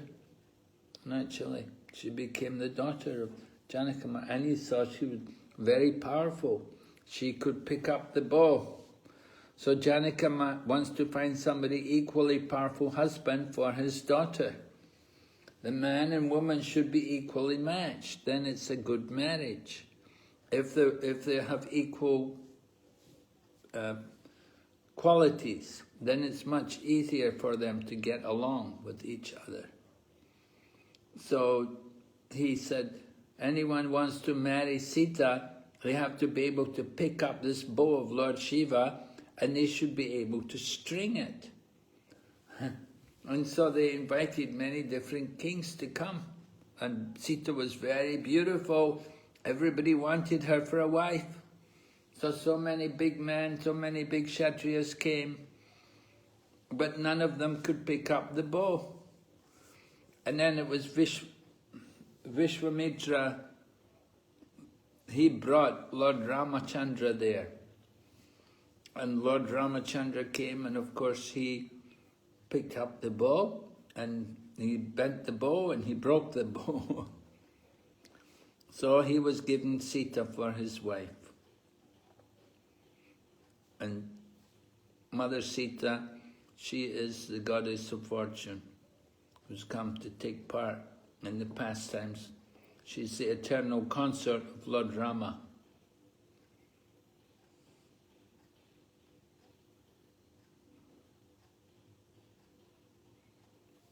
So Mother Sita, she was born from the earth, but she, of course, in Ramlila, it said Ravana came and he kidnapped Sita. Of course, he did not kidnap the real Sita, because the real Sita is very pure. She could never be touched by a demon like Ravana. But what happened was Ravana took a Maya Sita. So a Maya Sita was taken by Ravana.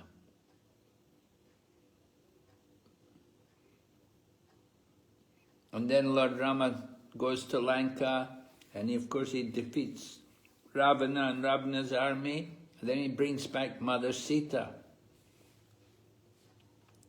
And then he builds a big fire, and he tells Mother Sita that she has to prove her chastity. She has to walk through the fire.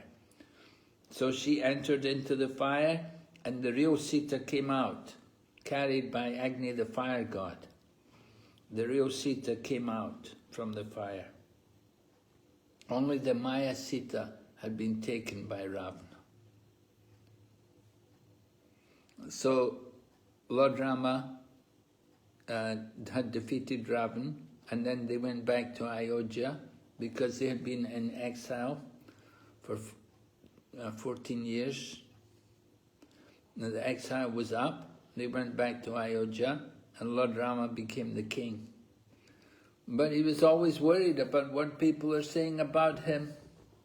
So he sent spies out to listen, to see what they're saying about him.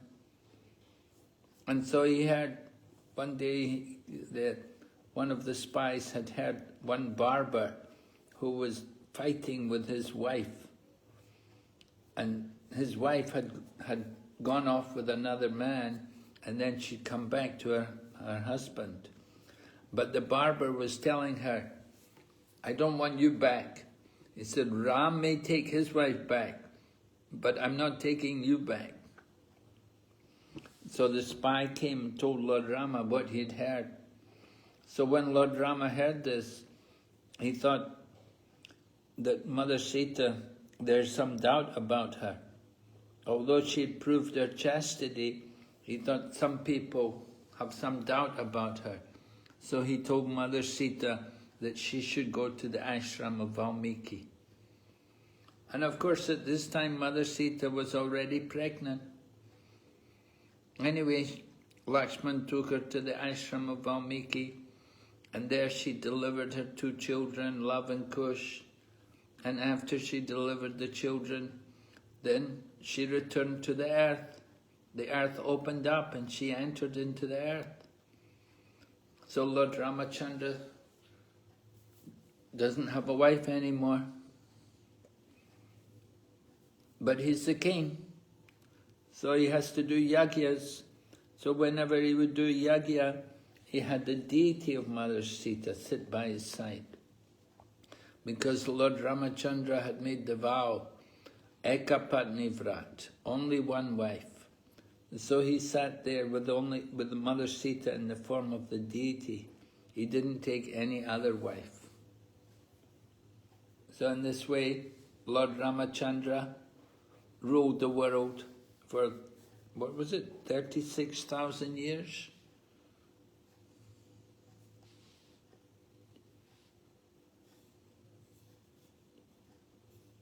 Something like that. Anyway, Lord Ramachandra ruled the world for a long time.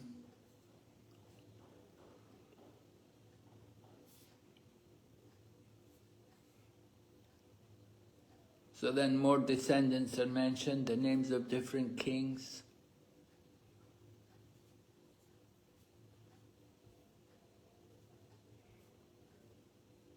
One is mentioned here, this text number 2021. It's mentioned that the son of Kritadwaja was expert in spiritual knowledge, and the son of Mitadwaja was expert in Vedic ritualistic ceremonies. So you see different sons, different men, they had different, they each had their special qualifications. One is expert in spiritual knowledge. It means he must have studied a lot of books and acquired a lot of spiritual knowledge. And the other one was expert in Vedic ritualistic ceremonies. So there's many different rituals, different ceremonies for different times of the day, for different functions throughout the year. So this man, this king, was expert in performing all these different ceremonies.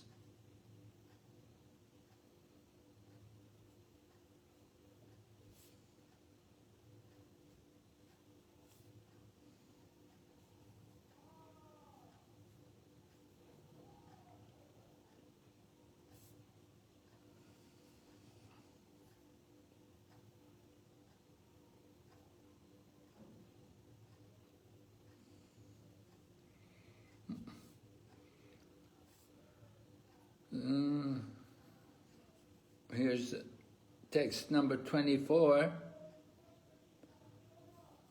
The son of Satyarat was Upaguru, and the son of Upaguru was Upagupta, who was a partial expansion of the fire god.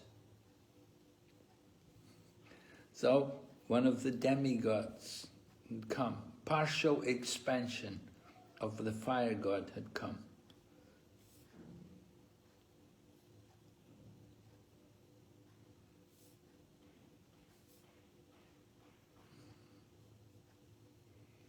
And then text 27 says, Sukadeva Goswami says, my dear King Parikshit, all the kings of the dynasty of Mithila were completely in knowledge of their spiritual identity.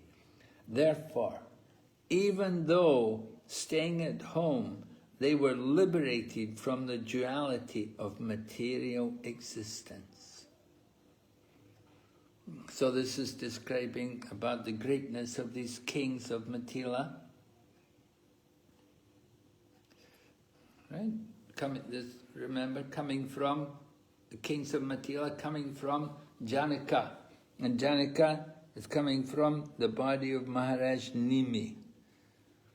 And they were completely in knowledge of their spiritual identity. Therefore, even though staying at home, they were liberated from the duality of material existence.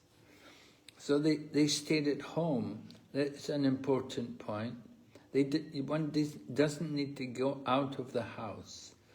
If you're fortunate, you can be Krishna conscious even at home.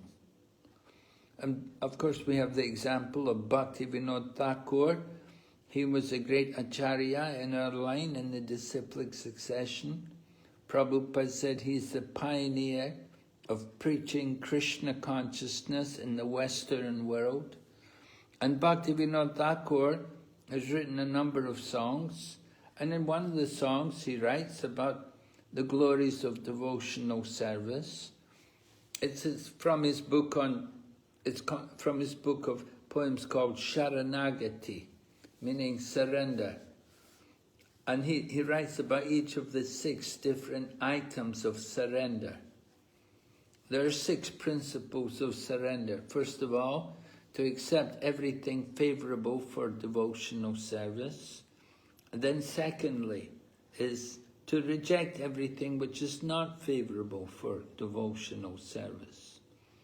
The third thing is to know that only Krishna can maintain us. And the fourth principle is to know that only Krishna can protect us. And then fifth, we should have no desire other than Krishna's desire. And finally, we should always be humble.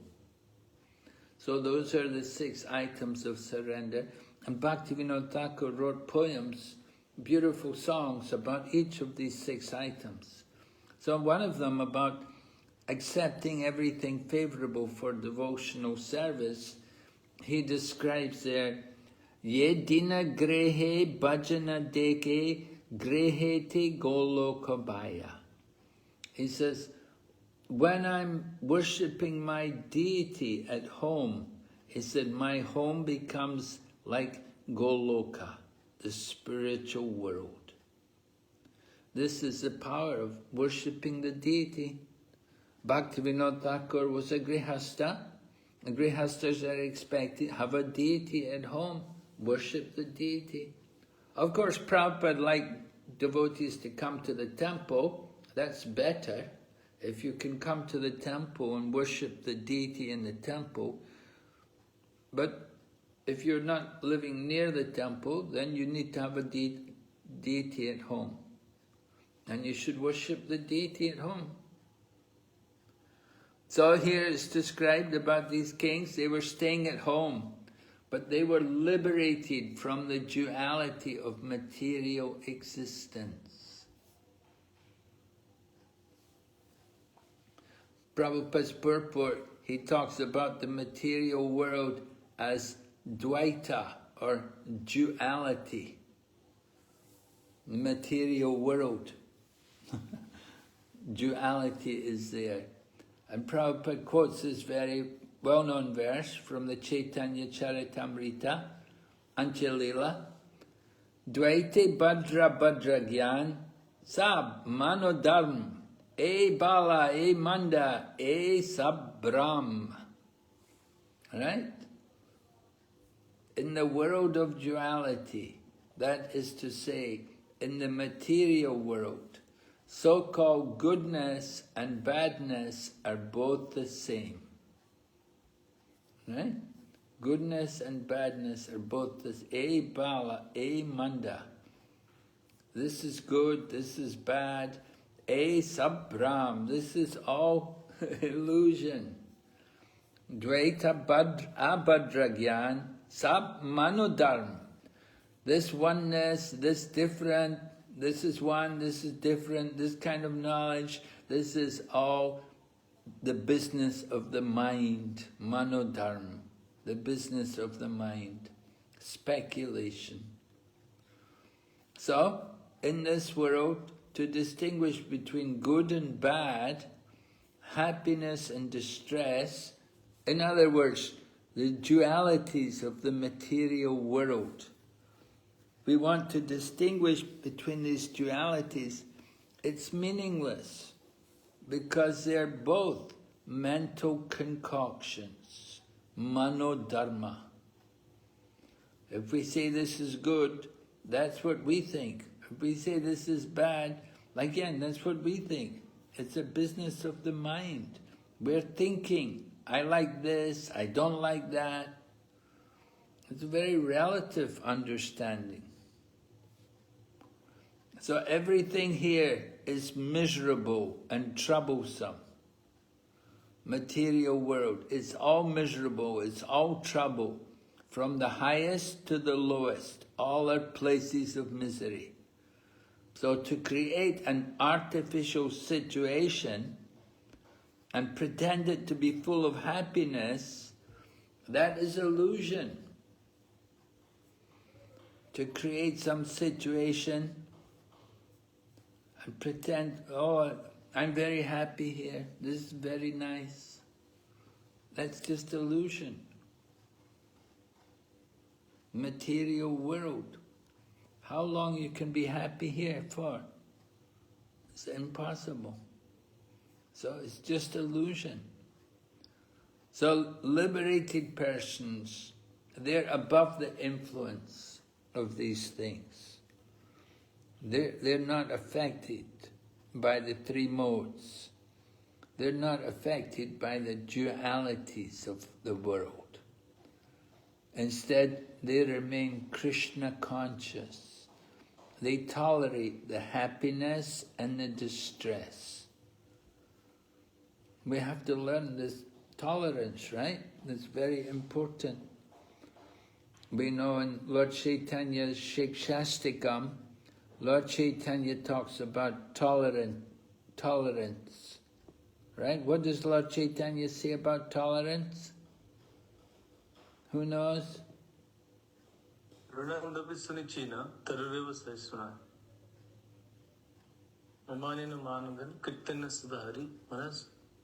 Yeah, translation?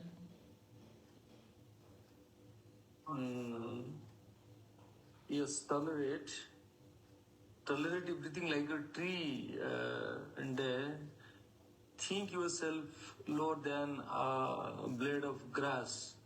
Give respect to others and engage in the devotional service by chanting the holy name. Okay. So one should tolerate like the tree. How does a tree tolerate? What does a tree tolerate?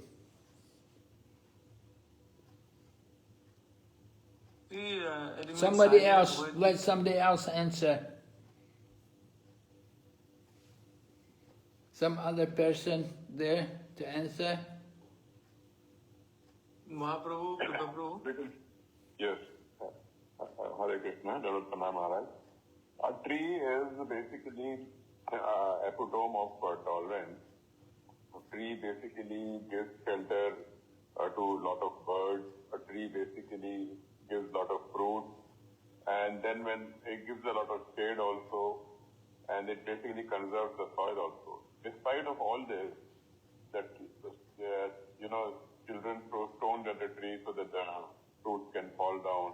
Then the tree is cut for its wood, despite of the fact it is giving so much of shade and so much of fruits, it is cut for its tree. And whether it is hot, cold or raining, the tree keeps on standing in one place. And it is just a source of giving everything. It's all the time it is giving oxygen and taking carbon dioxide. So it is a source of giving and giving.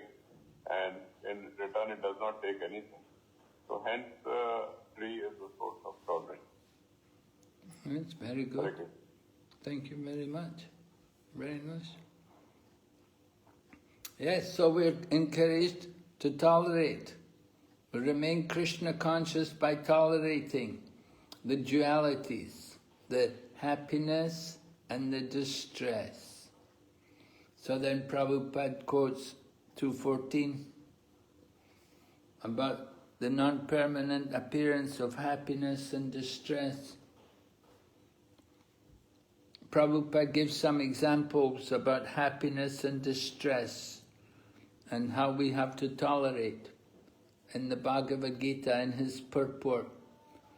Anybody know? From the Bhagavad Gita 214, what examples does Prabhupada give? Or can you give some examples where you tolerate happiness and distress? Just like the winter and summer seasons.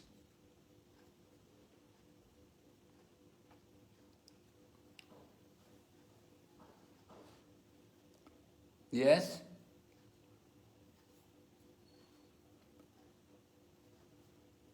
We want everybody to participate here. Some people not speaking, haven't heard from them yet. They're in the class. Raj, I think Prabhupada talks about a woman, a lady, goes into the kitchen when it's very hot in the summer. Yes, yes, right. And then,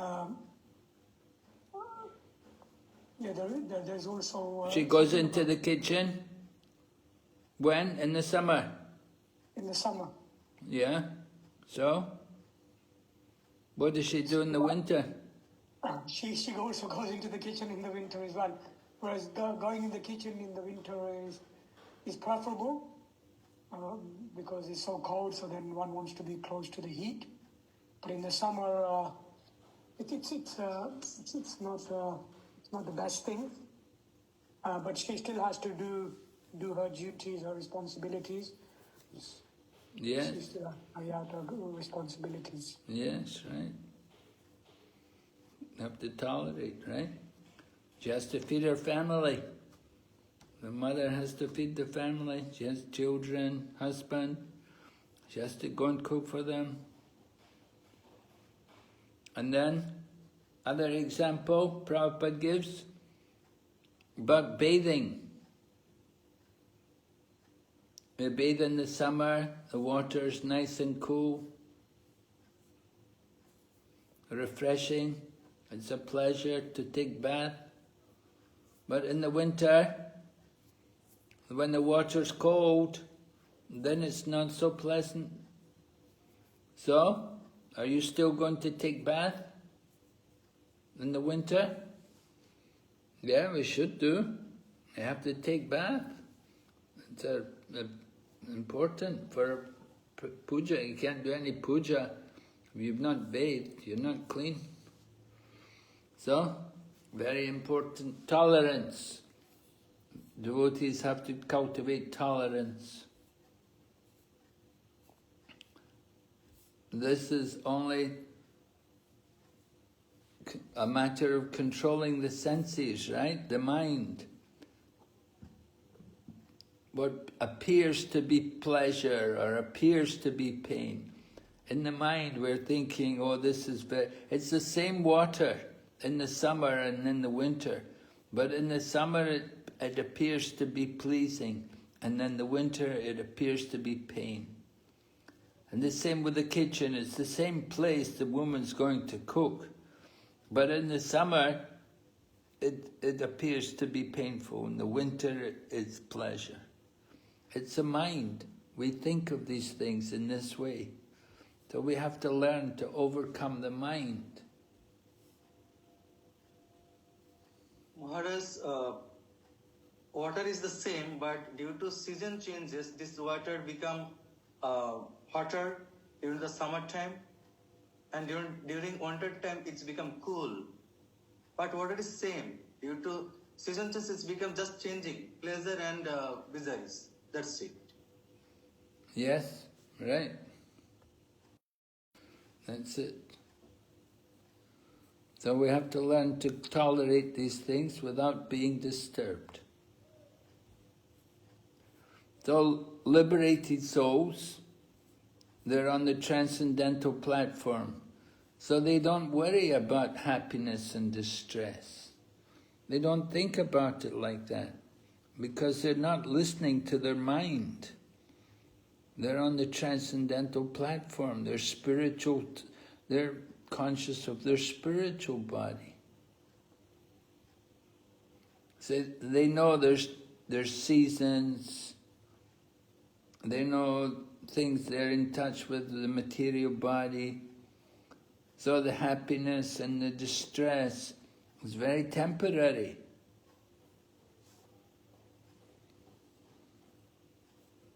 So Prabhupada quotes Bhagavad Gita, Gatasun agatasumscha nanusochanti panditaha.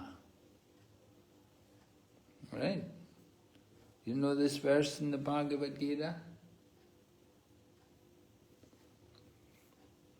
Asochan and vasochacham pragnavadamsa dasas Gatasun agatasumscha nanusochanti panditaha. Well, speak. Yes, you know the verse. The wise person is not affected by or is not bewildered when the living entities come and go in different bodies. Yes, yes. Lord Krishna is saying to Arjuna, while speaking learned words, O Arjuna, You are mourning for what is not worthy of grief. Those who are wise lament neither for the living nor the dead. So Lord Krishna is chastising Arjuna in the very beginning of his teaching practically. Krishna takes the position of a teacher, so that his duty is not to flatter, but to chastise Arjuna and to bring him out of his sentimentality and to understand the real nature of the body and the soul. And so Prabhupada says, body's dead from the very beginning. Just a lump of matter. Has no feelings of happiness and distress. But the soul in the body is in the bodily concept of life.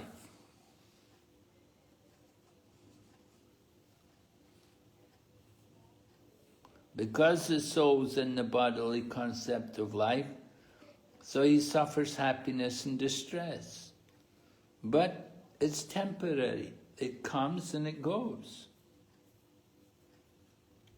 So the kings who are in the dynasty, they were all liberated persons, unaffected by the so-called happiness and distress of this world.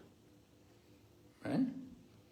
So that it's important that the kings, they have to be advanced devotees. Just like in the Bhagavad Gita, Lord Krishna gave this knowledge to the kings. Evam param, how does it go? Evam par, imam rajasyo. Evam parampara praptam imam rajasya vidu. Sakalina. Sakaranya mehata yoga nasta parantapaha.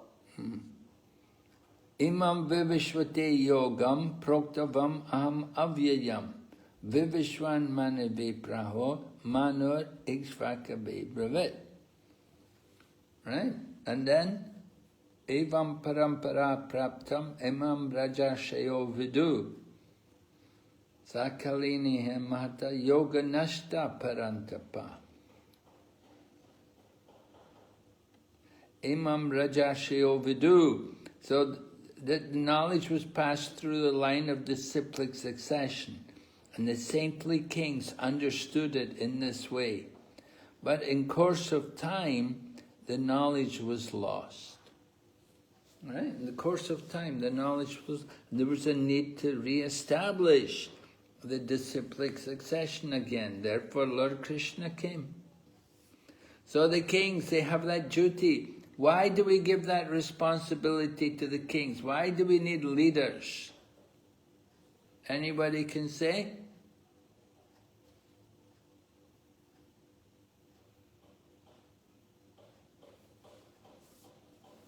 Maharaj, king should be qualified. He should take the training from the qualified teacher for ruling the country, to bring citizen proper guideline, to make them happy. We have seen in Lord Ramchandra's first time, how he was qualified and he ruled his kingdom. And all citizens were very happy and peaceful. Yes, but yeah, we spoke about the need to have qualified leaders, but why is it so important? The leader has to be qualified. So if leader is not qualified, how he will be able to rule the country, his kingdom? He should be properly trained through proper teacher, proper guideline. Then he will be able to rule his country, his kingdom. There should be proper leader. So now these days there is no proper leader, they are blind leader. They have no proper Vedic scripture knowledge. That's why citizen is not happy. They are becoming Rogers. They are busy on their party politics. That's it. Nothing else. These days, in this age of Kali, we are seeing. Well, it varies. You know, that some places, some countries, they train the leaders. The people who are the leaders of the country, they're very trained. They train them to be like Hiranyakashipu. You know, Hiranyakashipu, he wanted Prahlad trained, right, to be a leader. But he trained in the Gurukula for the demons, you know. So they're trained demons. They're not trained in the religious principles. They're trained in the asuric, materialistic principles. But my point is, you see, the leaders, they have to set the example for the country. Right? What does Krishna say in the Bhagavad Gita? About examples?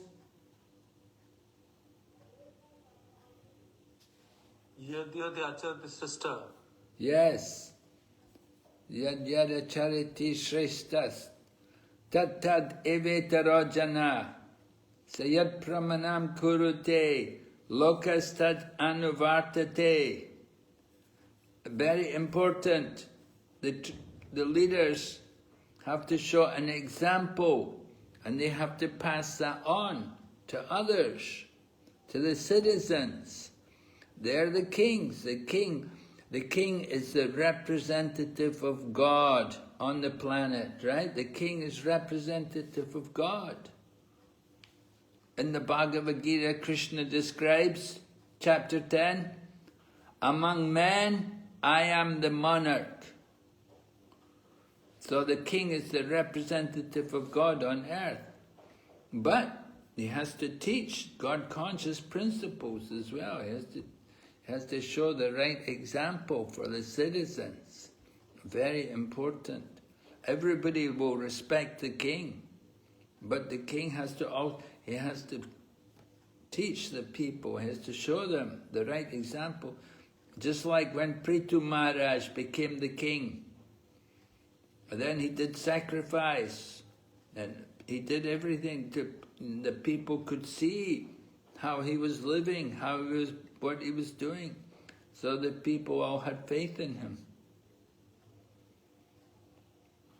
So like that, when the kings, they have that responsibility, that they have to see over the country and make sure everything is done properly.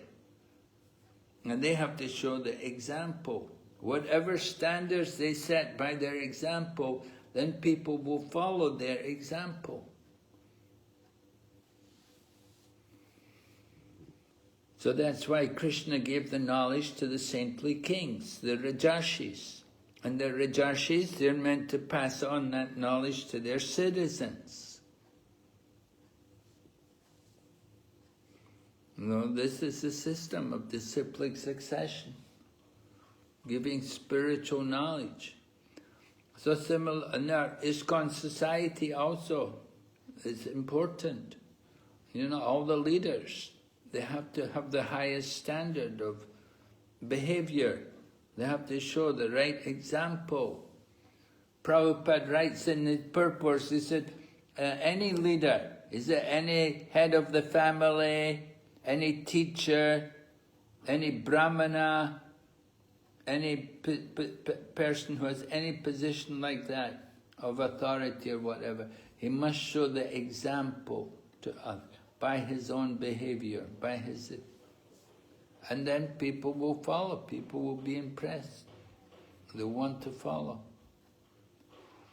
So here you have Maharaj Nimi, right? He didn't want to take birth again, he didn't want to come back to the material world. So was that good? What do you think? Maharaj Nimi didn't want to come back to the material world. He avoided taking birth in the material world. Was that the right thing to do?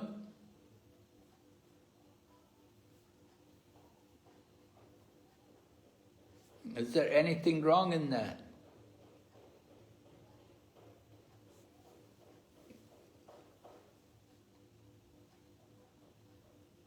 I'd like to hear from you.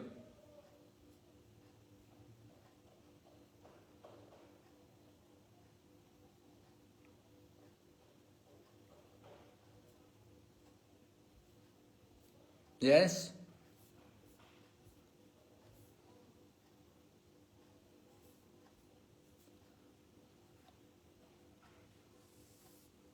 Very difficult if you people are not going to participate in the class. You know, I have to hear from you. You have to respond. Just sit there, don't say anything. I don't know what you understand or what you're thinking. Maharaj, according to my understanding, just I am hearing your word and try to realize it and how to apply in our personal life and how we can help to our society. Okay, yes. But we have to take it very seriously, not like just reading, okay, class is finished, okay, that's enough. No, we have to realize it. I'm just hearing from you and trying to understand it. Okay. Hare Krishna Maharaj. Yes. Maharaj speaking. So I was thinking about this that you were saying, that the souls in the spiritual world don't want to take birth here in earth. Because we have the example of Srila Prabhupada that he said also that he didn't want to come here. So Krishna told him, you need to go there. I don't want. You need to go there. So Prabhupada come here because this was the desire of Krishna. So I was thinking in this, that they don't want to come here because this planet is full of misery and it's very difficult to have good association here because the people are so degraded. But if Krishna wants, they come here to preach, so they do that, to please Krishna. But they don't want to come here. The great souls don't want to come here. They do if Krishna wants, but not for his own desire. Because they want to preach, to help other souls to come back to God. But they don't need to come back here. They are good there with Krishna. Okay, good. Anyway, great souls, they travel everywhere. They go everywhere. They don't see any difference between heaven and hell. The great souls, right? And there's the verse. Narayana parasarve na kutaschanya vibyate swarga apavarga narakesh vapitu yata darshana. That those devotees who are fixed in Lord Narayan, they don't make any distinction between heaven and hell and liberation. They see everywhere the same. So for them, they don't think, oh, this is heaven, oh, this is hell. They don't think like that. They see everywhere the same. They see everywhere God. They see Krishna everywhere, Krishna's energy. So they don't make distinction. They're not seeing dualities. You know, we see dualities, we make distinction. I like this, I don't like that. Oh, this is a good place, or that's a bad place. We're thinking like that on the mind, the platform of the mind. But the great souls, they don't think like that. They don't see any distinction between one place and another. Wherever they go, they see the opportunity to preach Krishna consciousness.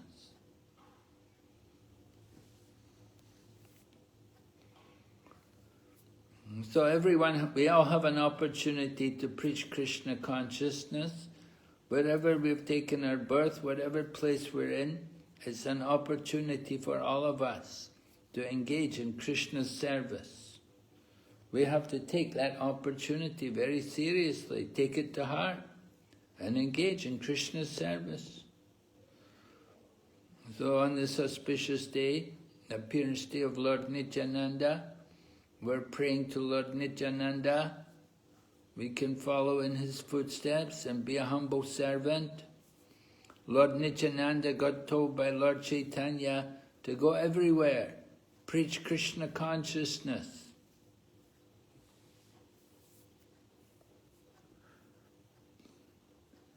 So Lord Nityananda went everywhere. He went to Jagai and Madhai.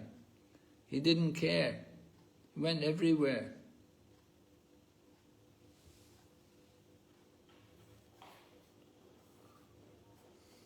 So that is the mood of the great devotees. They have that consciousness. They'll go everywhere for preaching.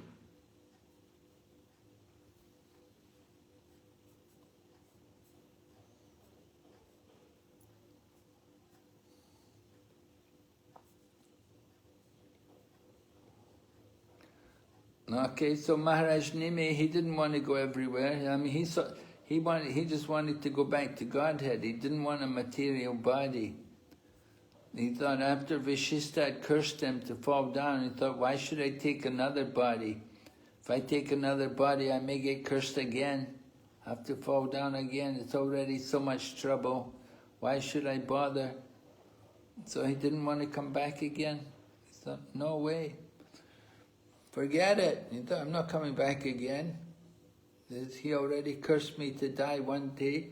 He could do the same again. I come back again, he cursed me again.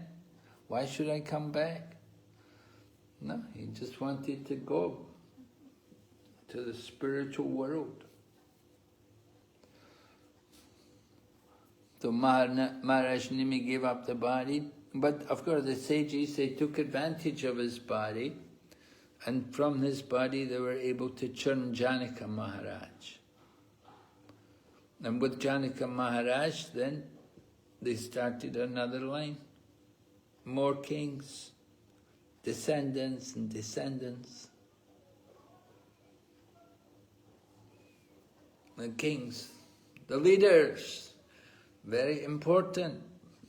We have to have people to follow. We have to have examples. So our Krishna consciousness movement is meant for that. We're meant to create people, leaders who can show a good standard to others and to inspire other people to come to that standard. Very important.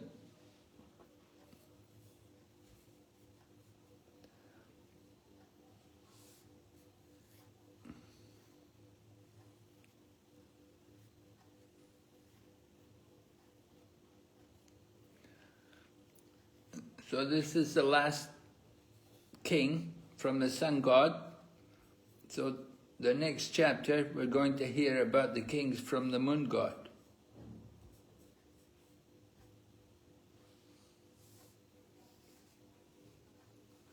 Alright, so I'm going to stop here tonight. If there are no more questions, we finish the chapter.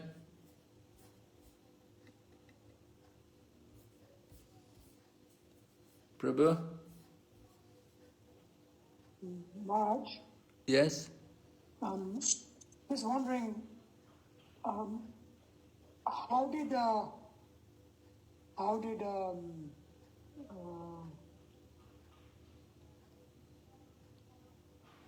he leave his body? Name's escaping now. Who? Give me a second, Marge. I'm just going to look up the name. So we heard of Marge Nimi getting cursed, and then Vasishtha also gave up his body. Now, Yeah. how did he give up his body? Who? Vasishtha. Well, he got cursed, so that was it. He was cursed to fall, meaning to die. Cursed to fall. Just meant to give up you're going to give up the body. Have to leave the body. If the body is going to fall, it's a dead body. That was a curse. Okay, the curse was also to deprive him of the body, not just kind of fall down from his position as a brahmana. Yeah, right. Mm-hmm.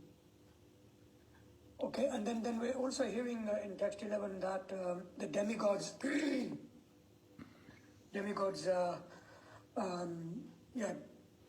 kind of give a spiritual body, so he can become a personal associate of the Lord, and then he can kind of manifest and be unmanifest at will.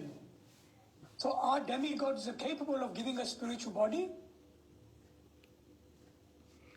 Well, Maharaj Nimi was qualified. It's not that the demigods gave the spiritual body, but Maharaj Nimi was qualified to get a spiritual body. Yeah, the demigods, they cannot themselves give a spiritual body to anyone. They don't have spiritual bodies. So they cannot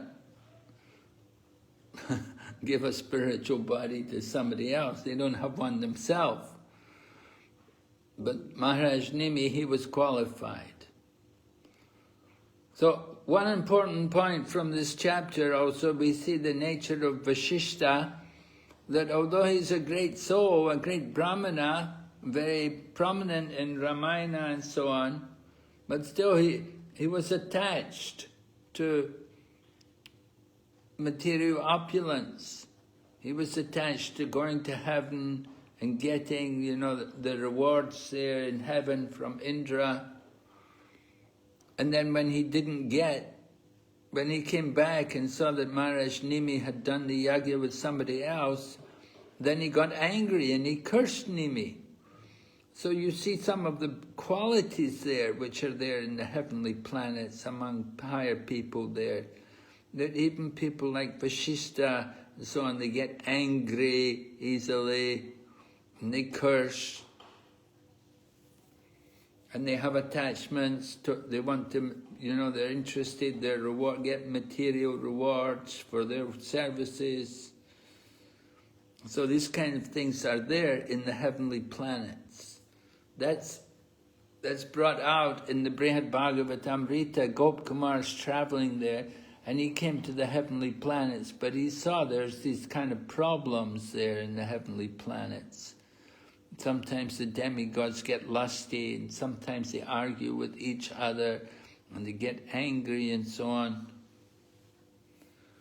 So he wasn't happy to stay there. He wanted to move on from the heavenly planets.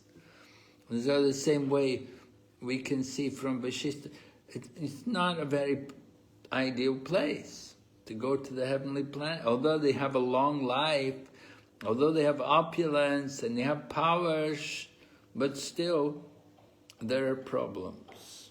It's in the material realm. Abrahma bhuvana loka punar avartano arjuna. From the highest planet down to the lowest. All are places of misery wherein repeated birth and death take place. So we shouldn't be attracted to the heavenly planets.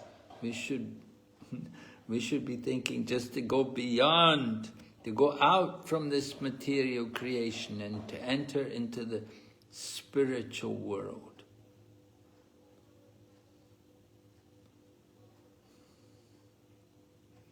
So we're trying to fix our minds in that kind of manner that we can get out of this material existence. Make the human life successful.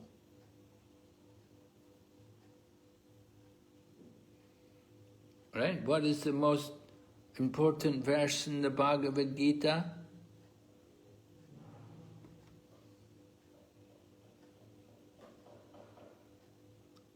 Mahaprabhu?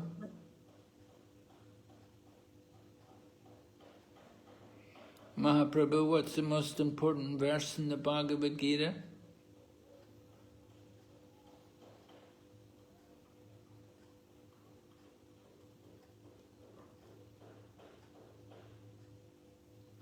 Oh, Gadadhar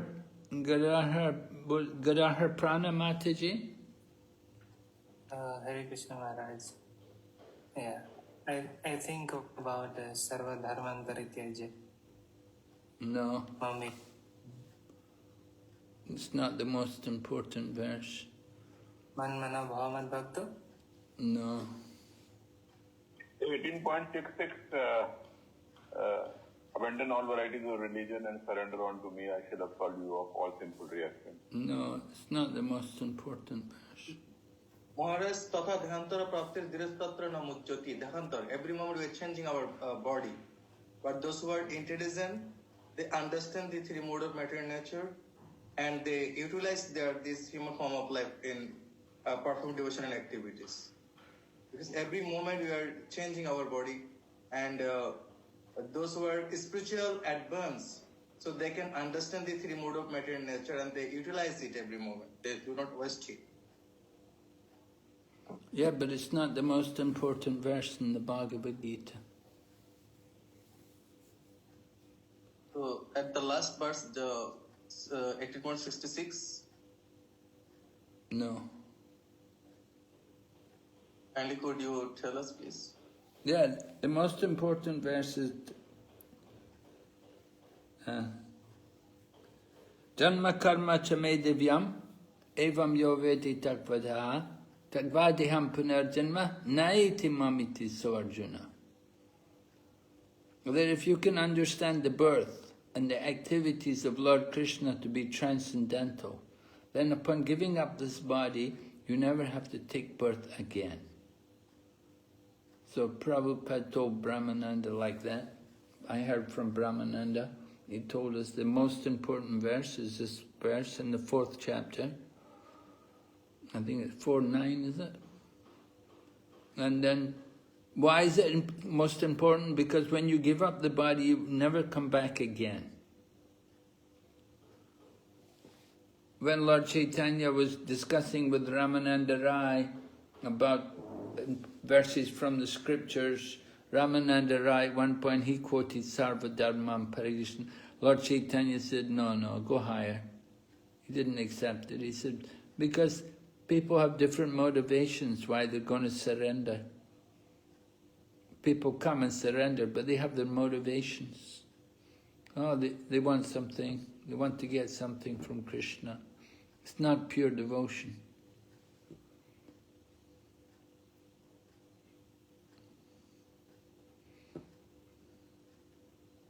So just giving up your duties, yeah, people like to give up their duties. They like to come and do nothing, take shelter of Krishna, and do nothing. That's not good. Anyway, we have to understand the birth and the activity, the janma and the karma of Krishna, how they're all divyam, transcendental. Then you can give up the body, you never have to take birth again. So that's the key verse in the Bhagavad Gita. Okay? Any other questions, comments?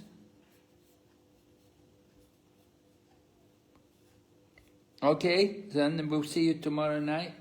We'll stop here. Thank you very much. Srila Prabhupada ki. Go back to Vrinda ki.